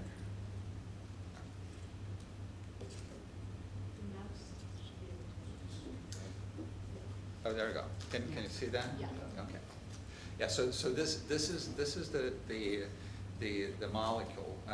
It attaches to GP100, which is expressed by the melanoma cells associated with the HLA-A2, and then as the T cells pass along, it attaches to this T cell through the CD3 receptor. So that brings the effector cell, which is the T cell, the destroyer, closer to the tumor. And here you see that the survival was improved with the tebentafusp combined in comparison to the control group that did get treated. This was not a placebo-treated group. Yeah, everybody got the treatment that was felt to be most appropriate by the treating physicians at the time. So that's the basis for this trial that's being planned now in the preventative setting. Right now, there is an ongoing trial in which patients that are at high risk are being tested with cell-free DNA tests, and if tumor DNA is detected, those patients are treated with tebentafusp, even before there is clinical or radiological evidence of disease. So we'll see what that shows. So again, going back to Dr. Carvajal and his group at Columbia, he was studying exosomes of uveal melanoma cells, and he found that in these exosomes, among the many things that these exosomes, which are like blebs containing a lot of stuff, was this MIF, macrophage inhibitory factor. And when he inhibit this macrophage inhibitory factor in mice, as you can see, the mice on the right, it prevented metastases. And the drug that was used was a drug called ibudilast. So this is this drug, ibudilast. He's planning to use that in an adjuvant trial that has been planned and funding has been applied for. I already mentioned about the darovasertib, so I think I'd better move on here. And let me get to our trial. So this is, Dr. Harbour has already shown you the slides, and we want to focus really when we're doing adjuvant trials on patients that are class 2, they have the highest risk, and those patients, virtually all of them will have loss of function of BAP1, the gene called BAP1. And what does BAP1 do? So BAP1 stands for BRCA-associated protein, because some of the functions are similar to BRCA, to BRCA. But it has a role in all of these functions: DNA repair, cell death, metabolism, but importantly on the cell development, melanocyte development. And here I have borrowed one of Dr. Harbour's animation, which shows us how BAP1 regulates the development of the melanocytes. So the melanocytes come from the neural crest in the embryo, and they become primitive melanoblasts, which are very primitive cells, but are already committed to become melanocytes. And then eventually they become melanocytes, which is the natural way. That's how it should occur. However, and BAP1 mediates that. If you don't have BAP1, they don't become melanocytes. They stay as melanoblasts. So when you have a class 2 uveal melanoma, you don't have BEP1, you lost the function of BEP1. So all of these cells that were supposed to differentiate, they don't anymore. They remain in the immature stage. And that's what we think is one of the ways that melanoma, uveal melanomas develop. So how does BEP1 do this? It does that by inhibiting something called HDAC-C4. It's a histone deacetylase class 4. It's an enzyme that acts on cell DNA. And it turns off the function. The BEP1 turns off this HDAC-4. And so when we lose BEP1, HDAC4 is able to do what it does and prevents the melanoblasts from becoming melanocytes. So we want to find a way to inhibit this enzyme. And this was a screen of several drugs that are available to find a drug that would be able to do that. And this is sort of a complicated slide, but the bottom line is that we ended up with this drug called quisinostat. And as you can see in the system here, these are looking at BEP1 mutated uveal melanoma tumors. And on the two left side, the tumors on the left, this is how these tumors grow.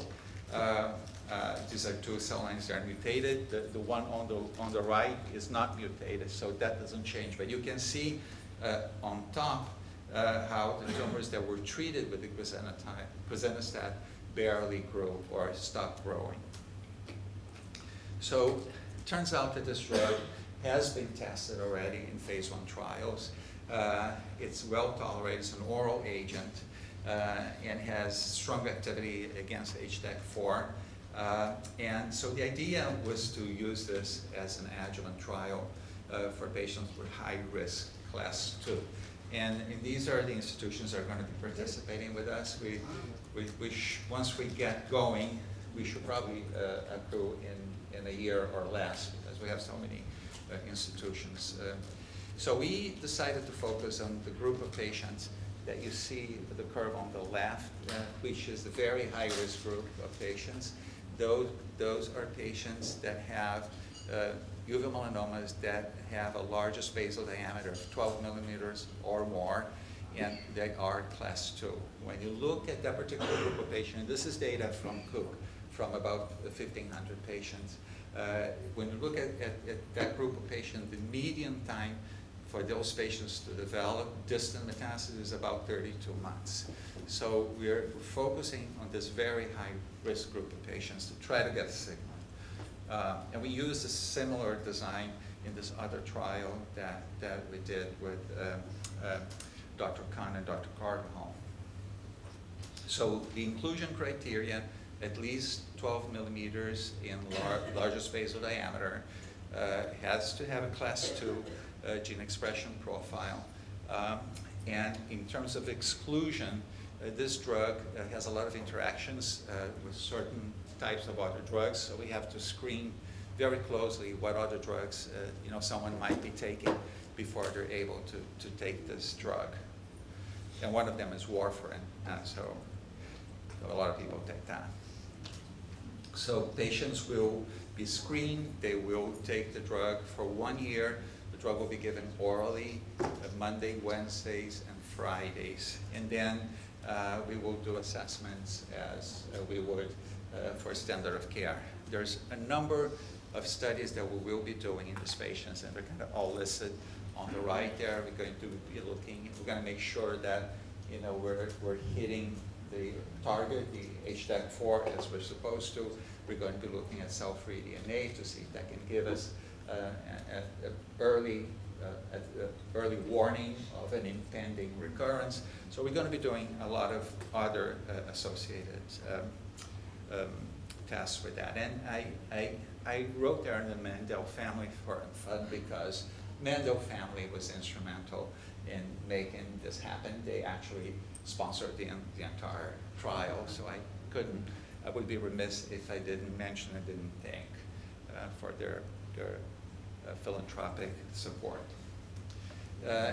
Again, on the basis of that, Dr. Correa, that you just heard earlier today, is planning a neoadjuvant trial with Quisinostat, and I think I'm out of time, so I'm not going to go much into that, but the design is similar, treating patients with Quisinostat before they get the final treatment, get an initial diagnostic biopsy, we do the treatment, and then at the time of the brachytherapy or enucleation, an additional tissue is collected.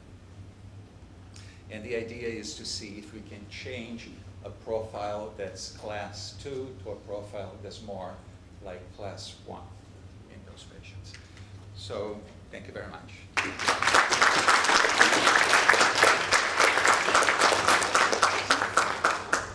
Thank you so much, Dr. Lutzky. I just want to reflect for a minute. We've talked before about how the field has advanced, but I think your talk that you just gave to me is the standout this weekend in where we've advanced sort of the most recently. I think we've seen this in primary and metastatic disease treatments and clinical trials as well, but in the adjuvant space, it just seems to be sort of exploding right now, and I think that's so exciting, and I think should bring so much hope to all of us as a way to really prevent more advanced disease. So really appreciate that talk and all that you do for patients. And we're going to hold Q&A, so if you have a question for Dr. Lutzky, write it down, and we'll hold it for the Q&A that's at the end of the afternoon session. Right now, I have a few instructions of things I'm supposed to tell you, and then we're going to take a 10-minute break. So before then, a request for all speakers in the room right now, if you don't mind just standing up before I send everybody else out on the break, and just go outside for a quick photo. Adam's going to take a picture of speakers just down here at the end of the hall. Dr. Ahmad Tarhini. Dr. Tarhini is a senior member in the Departments of Cutaneous Oncology and Immunology at the Moffitt Cancer Center and Research Institute here in Tampa. He serves as the Director of Cutaneous Clinical and Translational Research and is the leader of the Cutaneous Adjuvant and Neoadjuvant Translational Science Program. Dr. Tarhini is Professor of Oncologic Sciences at the University of South Florida, Morsani College of Medicine. And as part of his role, Dr. Tarhini also sees patients with uveal melanoma and advocates for and is involved with research to advance treatments for metastatic uveal melanoma. And we're thrilled to have you with us today.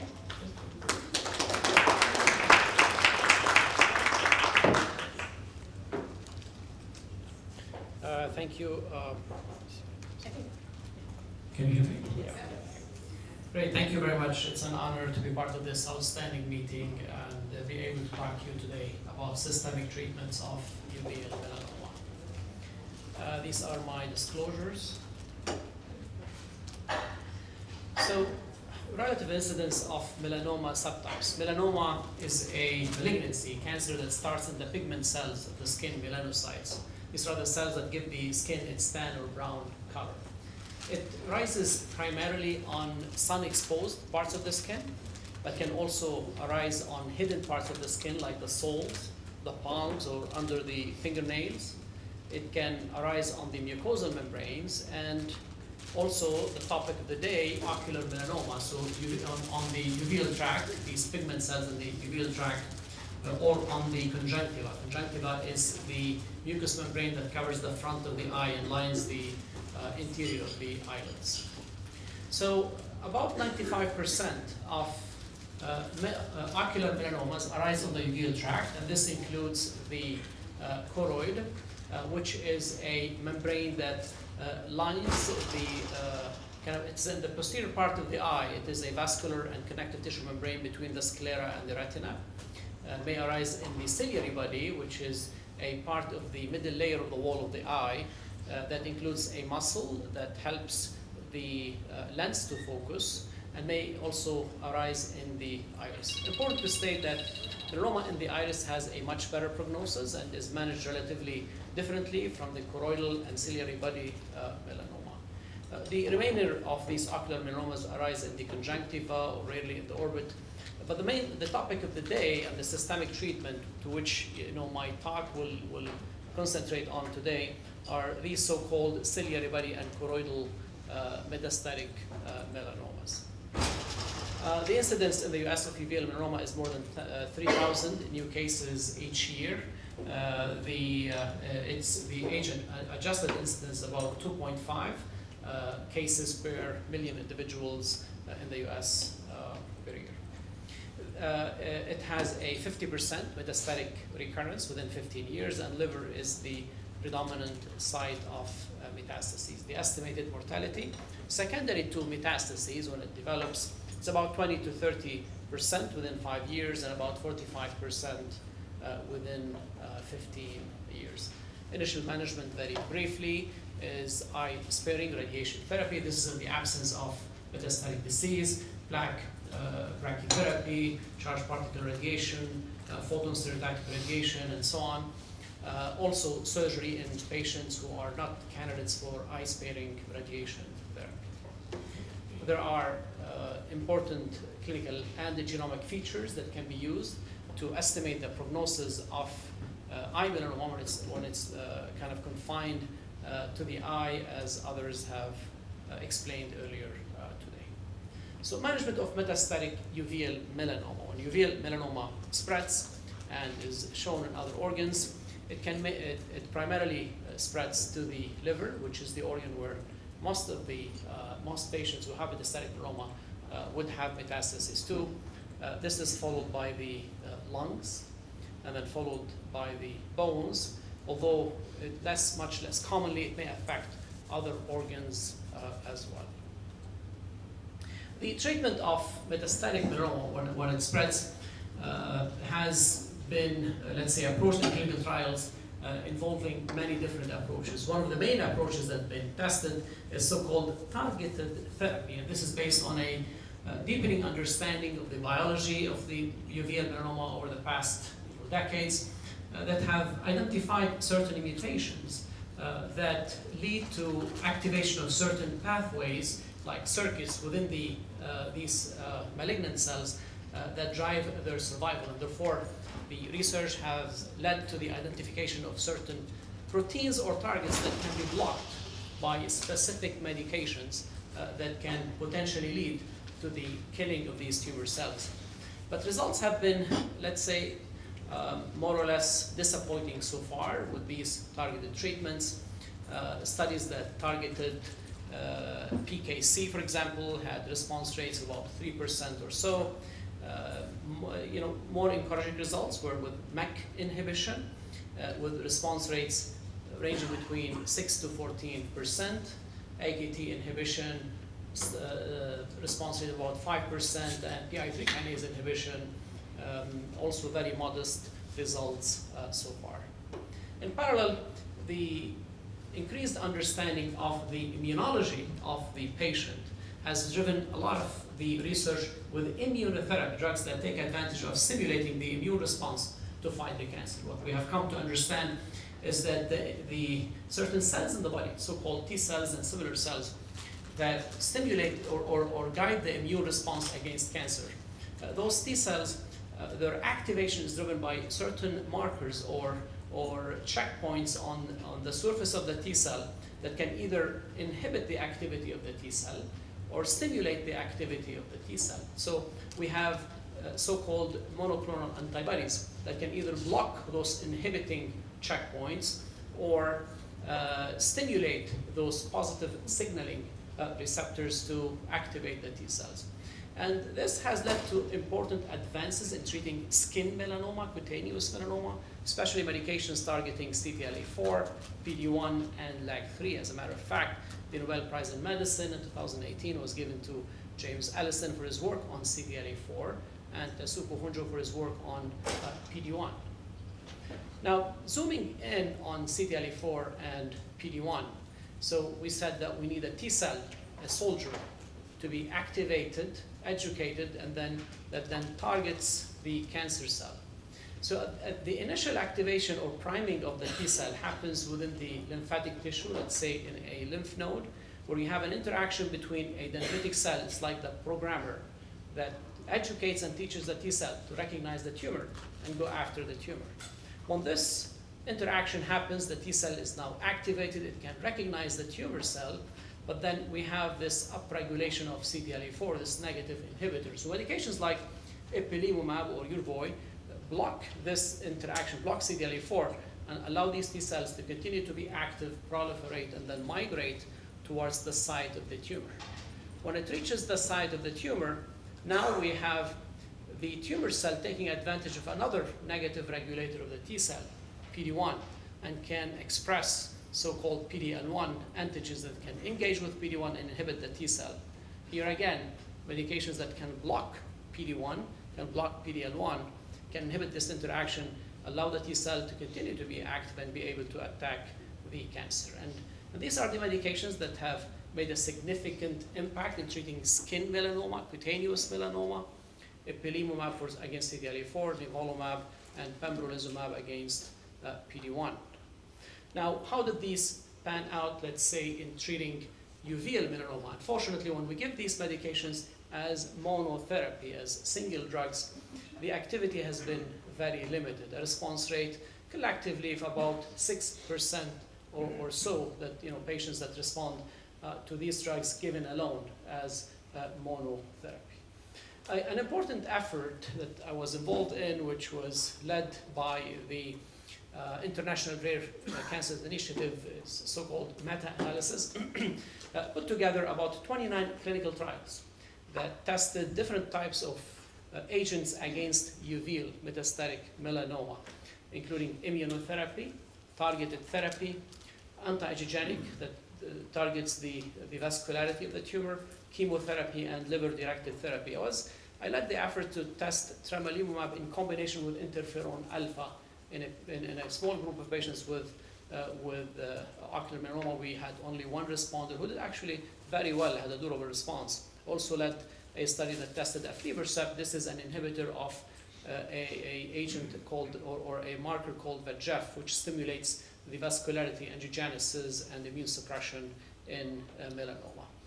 What we found with this meta-analysis is that the response rates collectively with these studies was about 10% overall.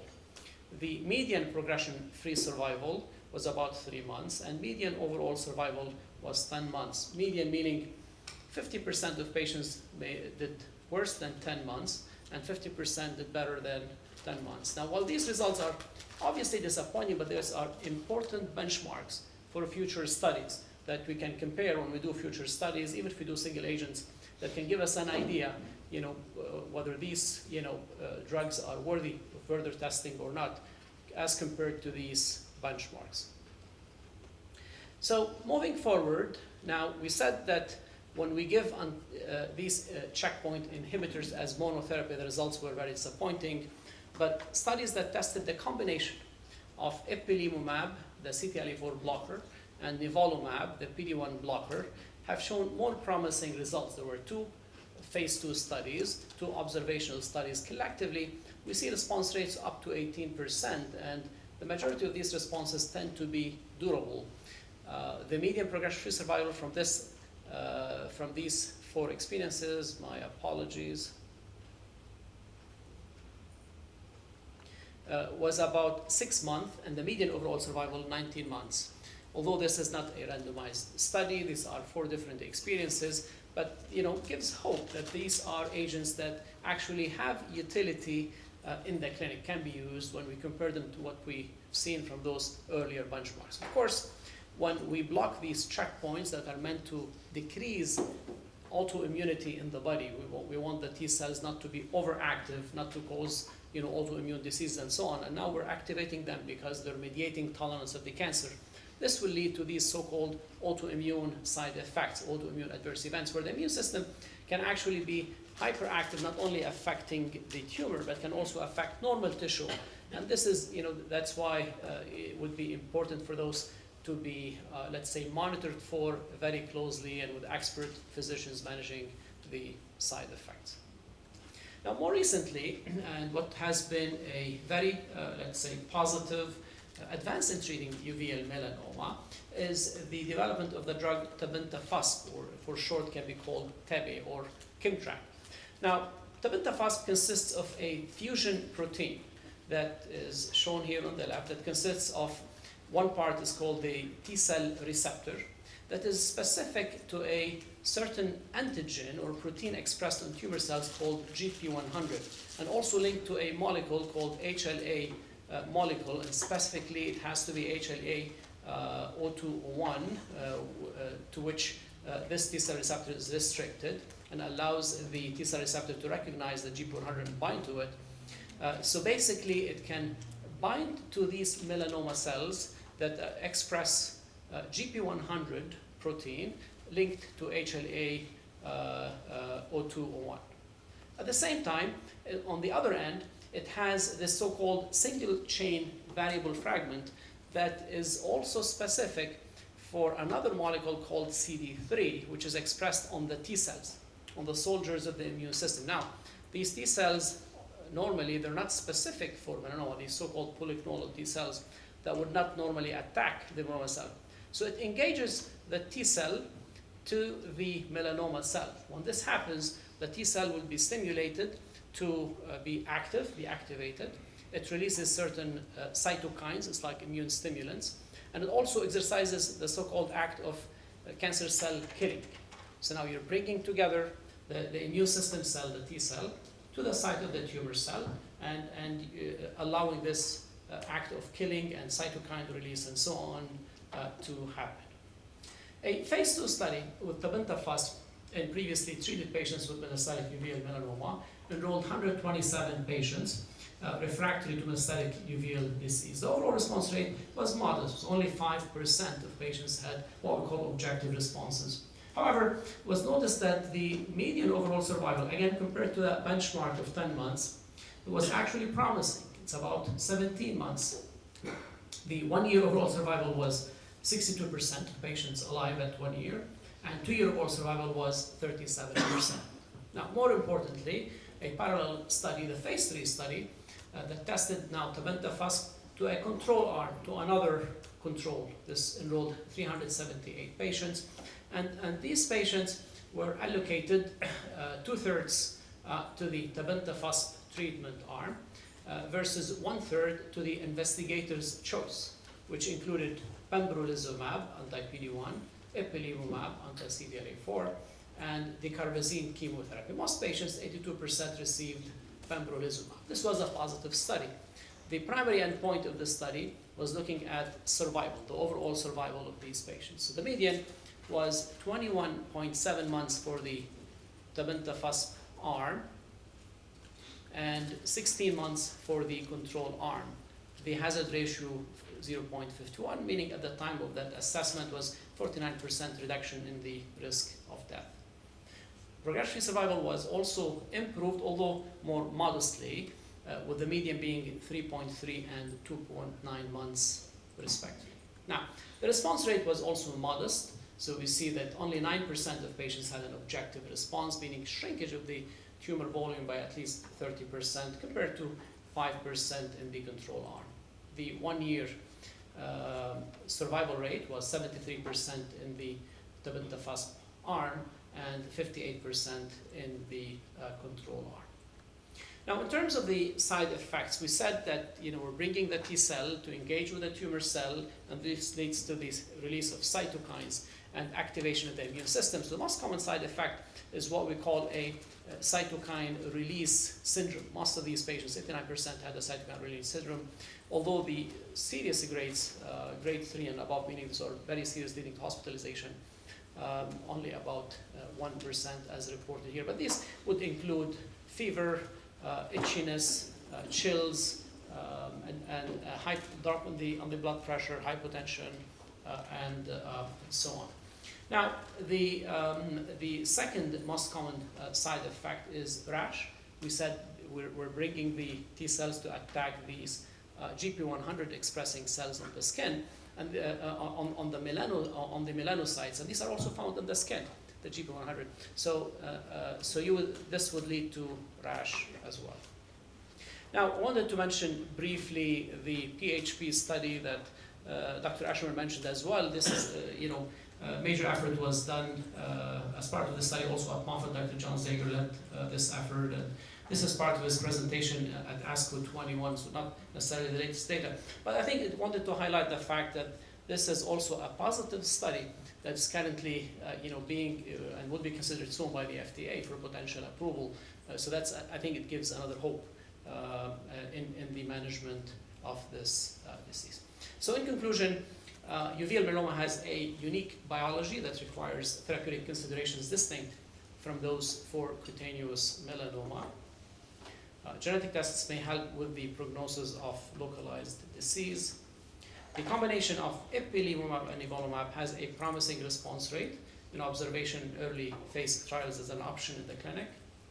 Tebimbaf has resulted in longer overall survival in a phase 3 study, leading to FDA approval and ushering a new era of promise, something to build upon. Percutaneous hepatic perfusion showed improved response rate at PFS and would be considered by the FDA in the very near future. And emerging insights into the biology of uveal melanoma have led to the development of a series of novel clinical trials that Dr. Khushalani will mention a number of those, that at least 4 that are active at Moffitt for patients with metastatic disease. And patient participation in clinical trials remains a critical part of the standard of care. Thank you.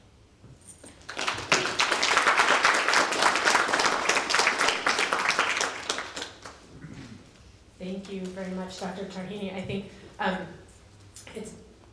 just listening to your talk and the talks previous to that, there is some repetition, and I was reflecting on that and what Dr. Orloff said in the video this morning about conversations now with patients who have advanced disease are getting much more complex. So several years ago, as was my experience with my husband Greg and many of you in this room, you see your medical oncologist, I'm sorry, there's nothing to do. And then maybe, okay, there's one clinical trial.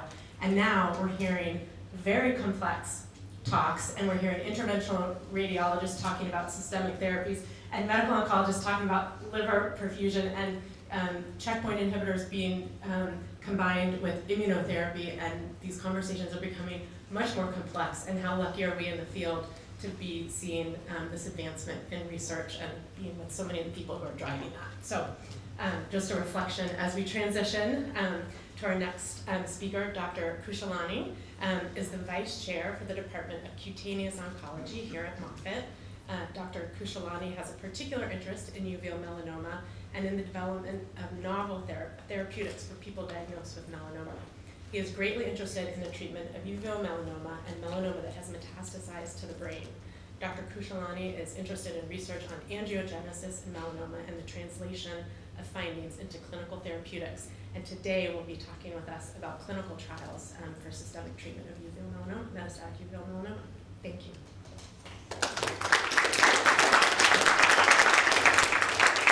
Thank you very much for the kind invitation. I know we're running late, so I will avoid any duplication, but my job today is essentially to try and hopefully bring you up to speed with some of the more novel therapeutics that are currently in investigation in the United States and across the world. And of course, there are a lot of trials, so we won't cover all of them, but I really would like to showcase some of the work that we're doing at Moffitt, because we are very proud of the work that we have done here over the last 5 years, and we do think these are small steps. These are all baby steps, but all baby steps in the right direction. So that's why I've titled this An Eye Towards Innovation. These are my disclosures, and all of this has been controlled entirely by myself. So current status as of this morning, so I updated this morning. So when you look at clinicaltrials.gov, these are, when you do a search specifically looking at trials that are recruiting, and you just use the search term of melanoma, you come up with 609 trials. And then you sort of just add the skin part to it, which is a little bit nuanced because most of the melanoma trials are skin trials.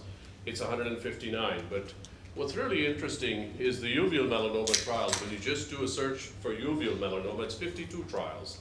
And when I went through each one of these and broke them down, the drug therapy only studies, so novel therapeutics, or teaching an old dog to do new tricks in terms of repurposing of older drugs, you have about 2/3 of those 30 trials that are involved, and then you have drug plus radiation. But what's also fascinating is adoptive cellular therapy. There are 5 studies right now that are examining adoptive cellular therapy, and we'll get into that a little bit later as well, including one study right now ongoing at Moffitt that my colleagues, Dr. Sarnaik and my chair, Dr. Sandak, are co-leading. And then, of course, you have chimeric antigen receptor T-cell studies that, CAR-T as we call them, that have really made a mark in hematologic malignancies and now trying to move over into solid tumor studies as well. So this is a slide that I'm particularly proud of. When I came here about 7.5 years ago, we had exactly 0 clinical studies in uveal melanoma. I think through a concerted effort through our group, both in the laboratory, Dr. Smalley there, Dr. Carrette, from a clinical standpoint, putting things together with Dr. Tarhini, Dr. Erlu, myself, and then Dr. Zager, whose name you've heard several times through the course of today, through his work, innovative work on percutaneous hepatic perfusion. We now have 5 investigator-initiated trials, which I will probably sort of put $10 to bet that that's probably the highest in anywhere in the country or probably in the world in terms of investigator-initiated studies. And I'll go through some of these in a little bit more detail. So combination studies, or a first-in-human study of targeted alpha radiopharmaceutical. We have tumor-infiltrating lymphocyte study that's currently ongoing.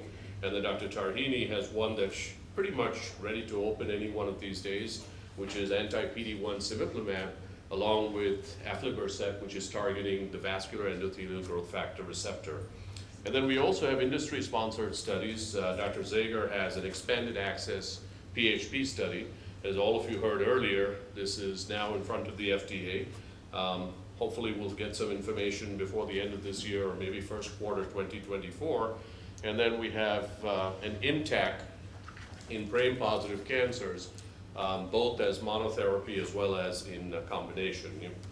This was a study, a cartoon that Dr. Tarhini already showed you, so I won't essentially belabor the point, but suffice to say that there are many targets in uveal melanoma, and unfortunately, virtually everything that we have done so far has been extraordinarily modest in terms of efficacy. I mean, the one that probably met some semblance of activity was MEK inhibition, but even there, if you look across the MEK inhibitors that we have utilized, selumetinib, trametinib, and now even binimetinib, the response rates, that is the probability of the tumors actually shrinking down, is very, very modest. But what we sometimes see, very similar to tebentafusp, is even though the response is not very high, the duration of disease control may be what translates into benefit for our patients who have advanced disease. The first trial that I'll highlight is science from Dr. Smalley's laboratory. And this was really a collaborative effort between Dr. Harber's lab when he was at Miami, at Baskin-Palmer, Dr. Smalley's lab at Moffitt, and Dr. Lick's lab at the University of Florida at Gainesville, through a Bankhead-Coley grant for the state of Florida. But essentially what they found was that the use of drugs that target an enzyme called HDAC, which is histone deacetylase, and for those of you who are not familiar with that, that's basically an enzyme that catalyzes the removal of acetyl groups from histone and non-histone proteins in the cell. It essentially makes the DNA wrap around more tightly, putting it very, very simply. And what they found in their mouse models was that when they utilized drugs to suppress that, so HDAC inhibition, in combination with MEK inhibitors, which we had already previously shown had some activity in uveal melanoma, you can clearly see on the far right over here that that combination really suppressed the growth of uveal melanoma tumors in the mouse model. So very quickly, that was translated with internal support at Moffitt, and Dr. Tarhini is leading this trial, combining a MEK inhibitor, which is binimetinib, along with an HDAC inhibitor, which is belinostat, for patients with advanced disease. So these are 2 drugs. One is given orally, one is given intravenously, given as a cycle every 3 weeks.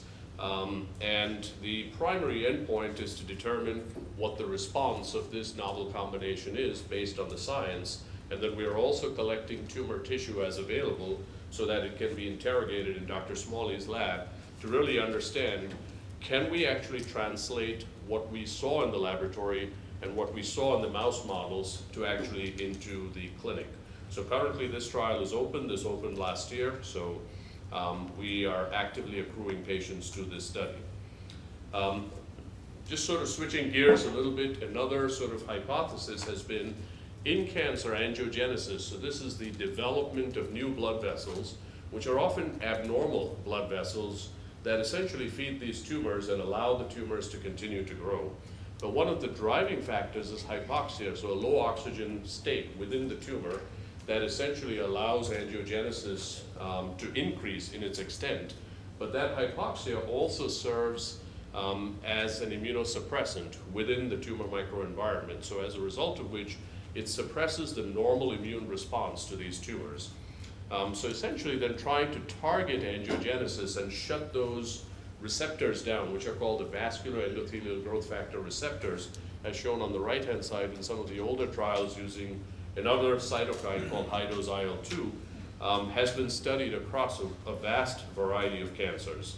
And a drug called zivaflibercept, or VEGF trap, essentially serves as a high-affinity soluble decoy VEGF receptor inhibitor.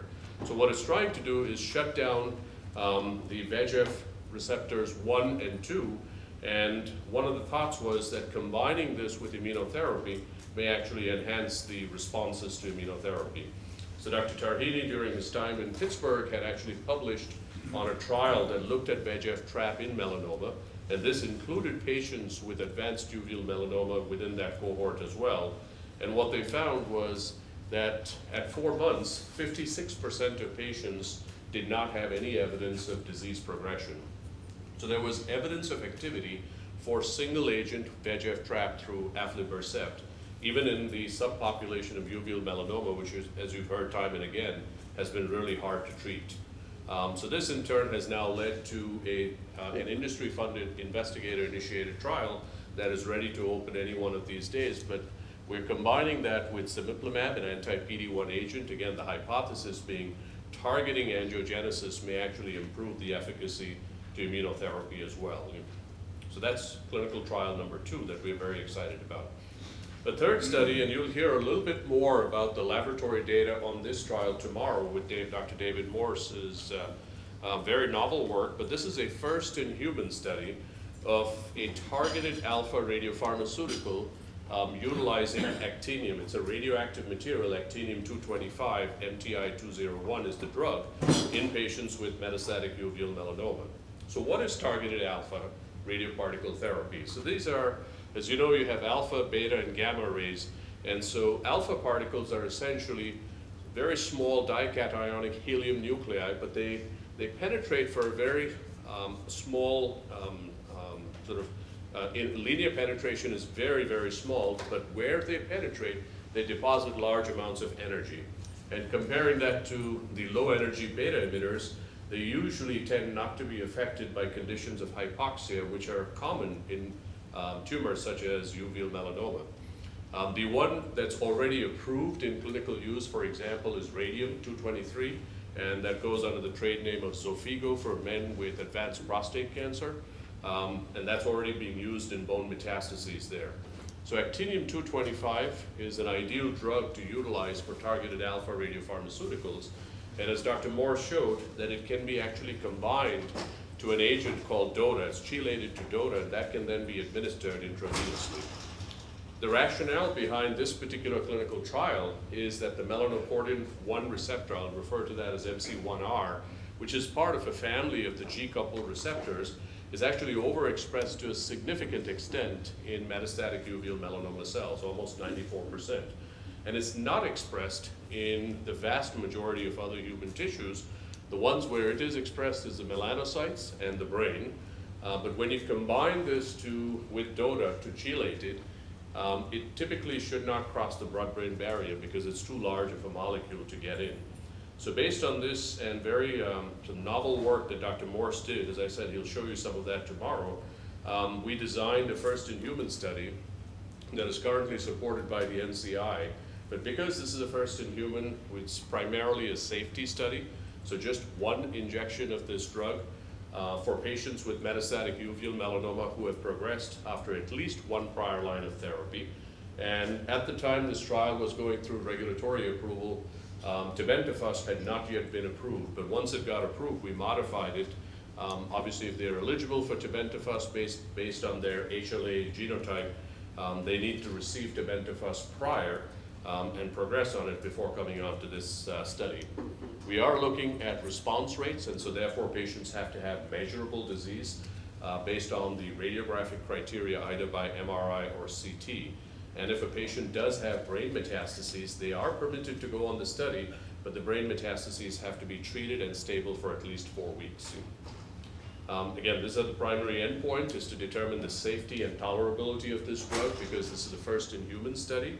And then secondary endpoints are both clinical as well as laboratory based. This is the dose escalation schema right now. So we are currently accruing at dose level 3, which is the 19 microcurie dose. And we can treat based on constraints of the drug coming to us just once a month from Oak Ridge Laboratories. We can only treat patients on a defined date once a month when we know that the drug is actually coming in. We bring these patients into the hospital, we admit them overnight for observation, again, primarily from a safety standpoint, plus we are drawing blood from them at very frequent intervals to understand what exactly the body does to this particular drug in terms of its radioactive decay. And we follow them with imaging every 8 weeks. So currently this trial is open. This opened in the summer of last year. We were very excited about it. We have treated patients on this, and so far the drug is well tolerated. And so hopefully in the near future we will have some more efficacy data over time. A fourth investigator-initiated trial is combining a PARP inhibitor, which is approved in multiple other disease states. This is a drug called olaparib, in combination with pembrolizumab for patients with metastatic uveal melanoma. Dr. Lutzky mentioned a little bit about BAP1 earlier in his talk, and as all of you know, BAP1 is mutated in almost 80% of metastasizing uveal melanoma patients. And what does that do? Essentially, at a molecular level, it potentially causes defective ability of the cell to repair itself. And as a result of that, that particular cell that is BAP1 mutant now starts depending on other enzymes to actually repair itself. And PARP, which is this long term here, is one of those other mechanisms. So our hypothesis was that if we target PARP and shut that down, then that damaged cell, which has BAP1 mutations, will not be able to repair itself, and eventually will go down the pathway of natural cell death, or called apoptosis. So this was essentially that hypothesis, and in addition to that, by causing DNA damage and preventing that repair, the hope is that we will also expose additional neoantigens that can be recognized through immune checkpoint inhibition with pembrolizumab as well. So here the primary objective is response rate, and then secondary objectives are toxicity and certainly progression-free survival as well as overall survival. And we are trying to, again, collect tissue on this trial, again, going to Dr. Smalley's laboratory to see if we can identify any biologic correlates of response. This is a two-stage design, so depending on the first stage, if we see an adequate number of responses, it will go on to the second stage, and this trial is also now currently open to accrual, and we are getting referrals from both within the greater Tampa Bay area, but a lot of referrals from outside as well.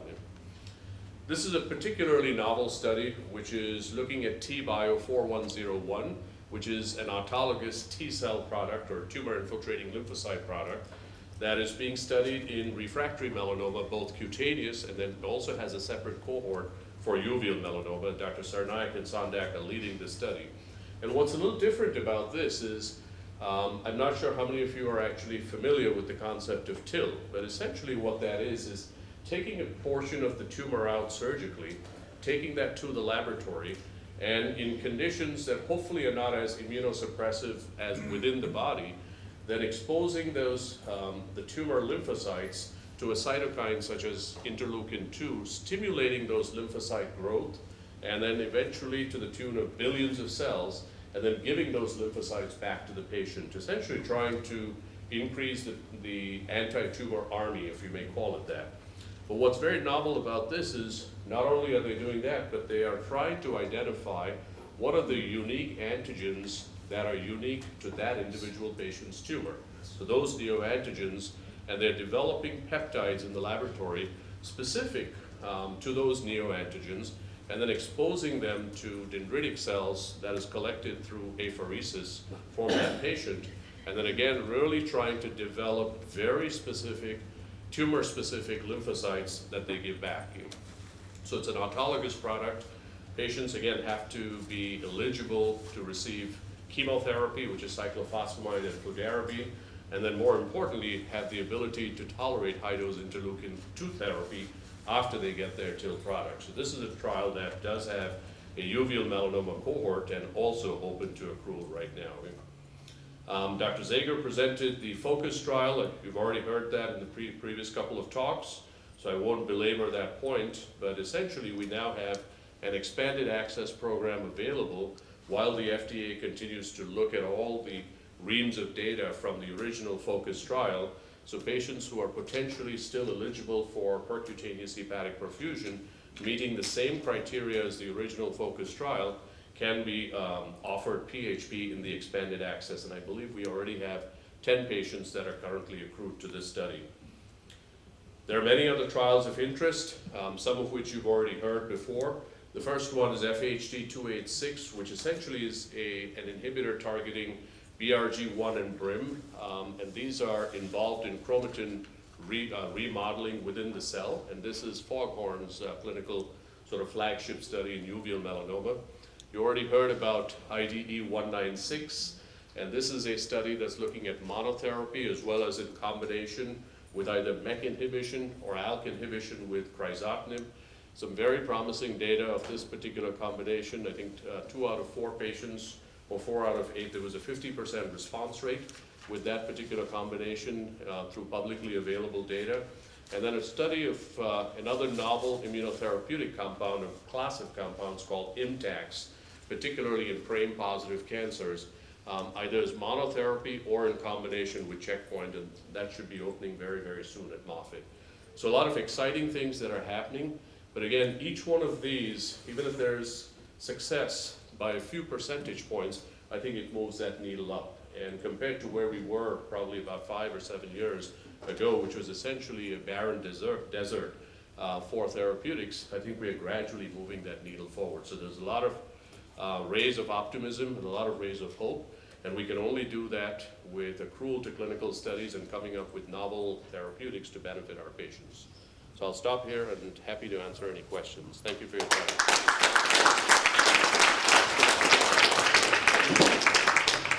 Thank you so much, Dr. Khushalani. And now maybe I'll invite Dr. Tarhini and Dr. Lutzky to come up, and if you want to have a seat, we can take questions. And while we're getting microphones around to people who have questions, I'll just, it's just amazing to hear all of this research and the work that you all are doing at Moffitt. And I think one of the highlights today seems like really listening to how the connection between what's happening at the bench, in the preclinical space, in the laboratories, which we'll learn about so much more tomorrow, and we'll get to visit some of these labs, and then sort of seeing that translate through all the way to the clinic. What we've heard this afternoon, I think, is just so encouraging, and it'll be really great to hear from some of the basic science researchers tomorrow and actually see what's happening in the labs, and then maybe that will predict what we'll hear is happening in the clinics at the next meeting and years to come. So really impressed with all the collaborative efforts here at Moffitt and in Florida. Do you have questions for this wonderful panel? There's kind of, oh, okay, microphone is coming over there. Hi, I'm Peggy. I'm a patient of Dr. Correa and Dr. Fernandez down at University of Miami. I'm only a year into it. I've had the brachytherapy, but I'm confused. I've been told I have cancer, but I've been told, you know, there's no chemotherapy, there's immunotherapy. I'm confused if you could just expand, you know, is it just because there's no chemotherapy drug that's been found for the uveal melanoma, or if it goes to my liver, I'm not getting chemotherapy, I'm getting immunotherapy? I'm kind of confused on that, if you could expand. Yeah, well, I think the issue is that traditional chemotherapy has not been found to work well for melanoma. When uveal melanoma spreads, the actual response rate to one of the chemotherapy drugs that we use the most in melanoma, which is temozolomide, was essentially 0%. So we try not to use drugs that have a 0% response rate. And as Dr. Tarhini showed you, that whole pathway that is involved in the growth of uveal melanoma, the different points of that pathway that have been attacked with different drugs, and unfortunately none of that, with the exception of the drug that was just mentioned by Dr. Khushalani, from idea that is showing early good responses. All the other drugs did not have good response rates. Immunotherapy has been very effective in cutaneous melanoma, and the natural translation is to try to use those immunotherapies in uveal melanoma, where it seems to work better than chemotherapy, but not nearly. Do you have any additional comments? No, totally agree. Chemotherapy doesn't work, as Dr. Lutzky mentioned. We don't use it to treat uveal melanoma only if we have no other options. Sometimes we may use it. There's combinations, chemotherapy, carboplatin, paclitaxel, and so on. But the first line treatment is immunotherapy that succeeds. But as others have mentioned as well, there's the treatments directed to the liver directly. So these could be. Does this work now? Yeah. Oh, I'm sorry. So basically, there are different levels of treatment. So the cancers in the liver, first there is multidisciplinary discussion with the board. There's surgeons, the medical oncology, the radiation oncologist, and so on. So multidisciplinary discussion that happens, and then decides what is best for your cure, and accordingly, the decision is made. Now, if the decision is made for systemic treatment, then yes, immunotherapy is up front. Whether it is Albedo plus Luvoy, or it is, the Bentafos, decision can be made, discussed in the clinic accordingly. I would just point out that the liver perfusion that you heard about absolutely uses chemotherapy. It is not true that chemotherapy doesn't work at all. But it's also true that the dose of drug matters and the side effects that come with it. At a high enough dose, chemotherapy will kill anything, including, unfortunately, the person it's given to. The entire concept of the liver perfusion is to filter the chemotherapy out of your system once it's hit the tumor and before it hits the rest of it. And we do that in the leg when melanoma is in your leg. We can do it in the liver with this complicated system. But in your lungs and in the rest of the body, we don't have that safety net. And so the doses of chemotherapy that can be delivered are a small fraction of what we can get into the liver. I just want to add one comment about Dr. Zager, because his name has been mentioned multiple times here. And unfortunately, he had a personal conflict this weekend and couldn't be here. But he sent his apologies and wanted to be here, but couldn't be here. So I'm glad that others have been able to present those data. Oh, sorry, 1 second. Go ahead. So, trying to navigate all these trials, I think I have a pretty good navigator, Dr. Orloff in Philadelphia, and I did student, but then that's where you kind of get with what I have is what you can do, that's kind of it as an adjuvant therapy. So my question kind of goes to, I've never heard the term neoadjuvant therapy, and all of these trials, how do you, is that your only funnel, is like through your medical oncologist to look at all these? Because as I see all these different criteria, I fit several of them. Yeah. And I guess I'm relying on her to say, well, what do you do, what can you do, what, Yeah, there are three main trials or forms of treatment. There is the adjuvant therapy. The melanoma is confined to the eye, and found to be high risk. Let's say gene expression profiling was found to be class 2, for example, and there is a high concern. And this is where adjuvant therapy on a clinical trial would be a good option to pursue and discuss with the treating physicians. Now, neoadjuvant therapy that we do a lot of, let's say at Moffitt and many other places, is a main treatment for skin melanoma, cutaneous melanoma. Let's say the melanoma starts on the skin, spreads to the lymph nodes, and it is so-called locally and regionally advanced. There is a major role for neoadjuvant therapy there.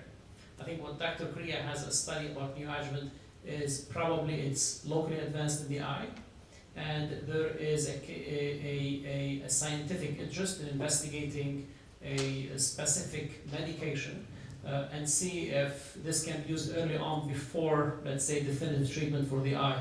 I'm not familiar with the study, but I think that's where it may be an option. Now, one might envision, let's say, a neoadjuvant option for a tumor in the liver, which is, let's say it's a single tumor that can be treated with a neoadjuvant option, shrunk and then maybe resected or treated more definitively. But if Dr. Korea is here, maybe we can talk about her study, neoadjuvant study. The study is not yet open. It's still it's an exploratory study to see if this drug can actually shrink the tumor before it's actually either excised by surgery or treated with brachytherapy. So it's similar to the study that's going to be open very soon with this targeted drug that we mentioned earlier, but our study is not ready yet for prime time. I was just going to ask a follow-up question. Sure. I mean, it's one follow-up question, Michael. One second. Can I use your mic? Sorry. I was just going to ask a quick follow-up question, and then Nigel will get to you. And one is, I think there might have been a second part to your question, which I'm going to try and get at, which is, I think that answered the adjuvant, neoadjuvant piece. But another question that I was thinking about is, as a patient, again, thinking back to what Dr. Orloff said in the video this morning, it's amazing that these conversations are so complicated now in this space. But as a patient or a caregiver, advocating for yourself, it's confusing now. This is a good quote-unquote problem to have, and so as a patient, how do you guide your patients as to what order to do things now with tebentafusp, an approved agent? How do you guide your patients through clinical trials? And I think a lot of patients and caregivers think about, okay, we know we need to have plan A, plan B, plan C, and plan D all at the same time. So how do you time things so that you're not precluding future treatments? And I'll just, before I pass the mic over, I'll put in one quick plug for the Vision platform again, because one way, so yes, I think your medical oncologists are a gateway. Hopefully, in this collaborative group, you can be connected. I think also the Vision platform, we've worked to sort of demystify connecting patients to clinical trials around the world. But I think it's a really good question. How do you guide patients, and how can patients, have access to all the resources that they need? So I think that's a great question, and in terms of, in an ideal world, if we had all the resources available, the person who would do this would be what I would call a clinical trials or a patient navigator, particularly for every disease or research site program that we would have, for example, at Moffitt. Unfortunately, resources not being unlimited, we often land up doing that ourselves. And for selected diseases, we do have a navigator who can actually look at the patient's documents or even speak directly to a prospective patient who may be coming to our center to try and glean some demographic and disease-specific data, and then try to understand, okay, based on this, Mr. X potentially could be eligible for trials A or B. And that would then be discussed with our team. So we as a team, clinical research team, we meet every single week in a multidisciplinary manner from a clinical research standpoint, and we go through all of the trials that we currently have open. And then we also meet at tumor board once a week, and to try and determine the optimal plan of care for each one of our patients. So between those two forums, we are actually able to potentially offer a multidisciplinary input into a patient's care and also help him or her navigate that journey. Now, in the trials, for example, that I mentioned, So two of the trials had a very similar theme. They had immunotherapy as the backbone. One had pembrolizumab, one had cemiplimab. So if I had a patient that went on to the pembrolizumab olaparib study, essentially that patient would likely not be eligible for Dr. Tarhini's study should he or she not respond on the pembro olaparib study. But they would still be eligible for the targeted study, which is belinostat minimetinib, or they would still be eligible for the radiopharmaceutical study. So if you go on the clinicaltrials.gov website, or even at Moffitt's website, there's always a trial coordinator or contact number. And at least within our department, one of us will be very happy to even speak to a patient ahead of time to see whether or not he or she may be eligible for studies. Yeah, the technology can also help. We're beta testing now software that's been installed in our medical record system that is able to look in natural language, try to pull out from patients' charts data so that they can try to match that with clinical trials there are in the clinicaltrials.gov website. So that really helps us a lot when we're seeing the patient, so that when we discuss trials with the patient, we not only discuss our own trials, but also what's available elsewhere, and try to ponder what will be best for that particular patient. There are also different kinds of trials depending on patient presentation, right? If somebody comes with liver-only disease, then there's one set of things that we consider. People that come with liver disease and a little bit of disease elsewhere, there's another set of trials where people that have, widespread disease and maybe more appropriate to other trials, like, was mentioned. I think, like Marlena said, it gets getting very complex. And I would add that, every patient is unique. That's why it's important to have this one-on-one discussion with the physician, with the treating oncologist, then go over the studies and see what best fits this patient. After all, the clinical trials are experiments, but not definitive. We don't know what will work for that patient. That's why they're called clinical trials. So discussing what is best for that specific case and how can we maximize the options for the patient.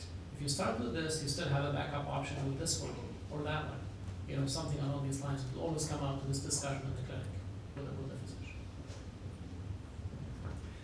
Dr. Khushalani, you very briefly mentioned IDE 196 plus crizotinib and stunning response rates.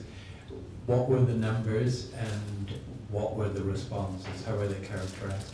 The publicly available data, this is actually available on IDEA's website as well. It is through their investor platform PDF. These were released sometime, I believe, late last year.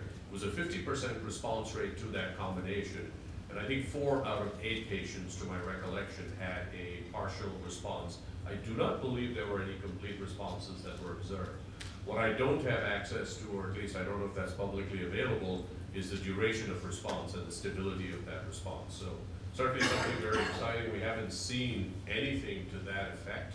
And if that holds up in a larger patient population, then I think that would be certainly something that we would look forward to. I'm almost positive they already have orphan drug designation through the FDA.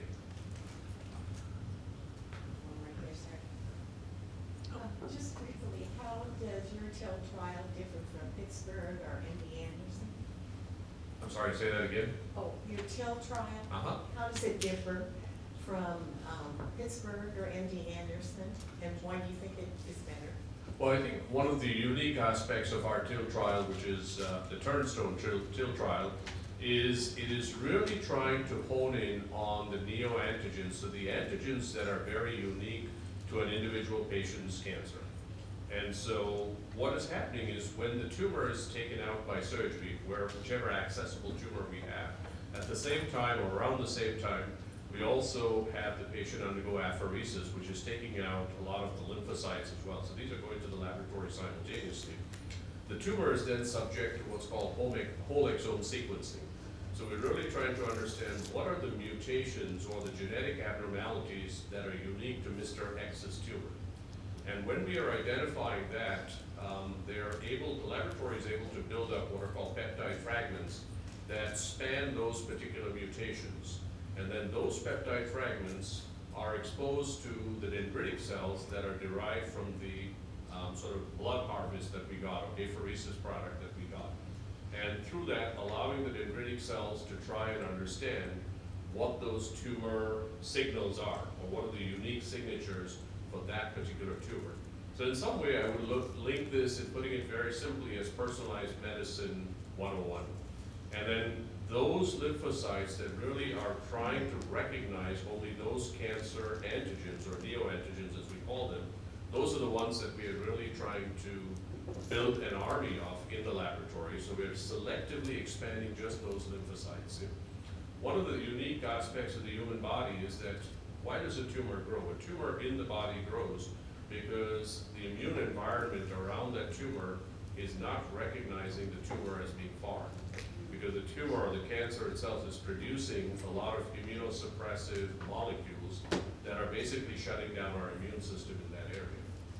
And what we're trying to do is take out that immunosuppressive environment in the body, take it outside to the lab, and really grow those unique, 5,005 archers that are just going to keep honing in on that particular target that is unique to that cancer. So I think in that manner it is different compared to what we used to do, which was bulk till. So we hope that by really being very specific of what we are targeting, we may actually elicit a better response. It's a good segue for the question I had earlier, I think. And that was, I was on Humira for psoriatic arthritis, and I get a blank look from the OO to my rheumatologist when I say, should I be on this? So It's a problem. It's the same sort of question we have, for example, in patients with cutaneous melanoma that are treated with immunotherapy and sometimes are on immunosuppressive medications like you are. Or patients that have immune disorders that we need to give immunotherapy that can actually make the immune disorder worse. I think it's a matter of how severe your psoriatic arthritis is. I think in principle, once you introduce an immunosuppressive drug, there may be a higher chance of the cancer coming back, but I don't think that's definite. I think it would have to be a judgment call on how much you're being bothered by the arthritis that you should not suffer. And there are a number of different drugs that can be used in those conditions, some of which are more or less immunosuppressive, so you have to pick the right drug. okay, thank you. Last question. Not a question, just to help the gentleman down there. 2012 ocular melanoma, 2014 metastatic uveal melanoma, and I just got off of IDE 196 after 34 months.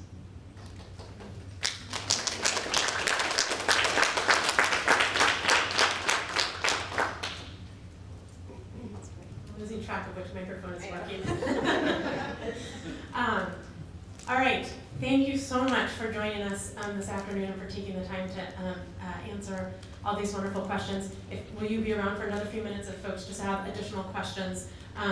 Please follow up. We're going to take a 10-minute break, and then we're going to all come back in here together. It's going to be a little change of energy and pace, which maybe we're all ready for. We're going to have Kim, the Director of Advocacy, who was introduced earlier today, lead us in a session of what we can do as patients and caregivers to really advocate for ourselves and for the field. And I think it's actually great timing. We've heard so much wonderful information today. How can we advocate for change in how drugs are approved? How can we advocate for access for patients, et cetera? And Kim's going to lead us through a great session about how we can all get involved. So we'll take 10 minutes, come back here for that. Thank you so much.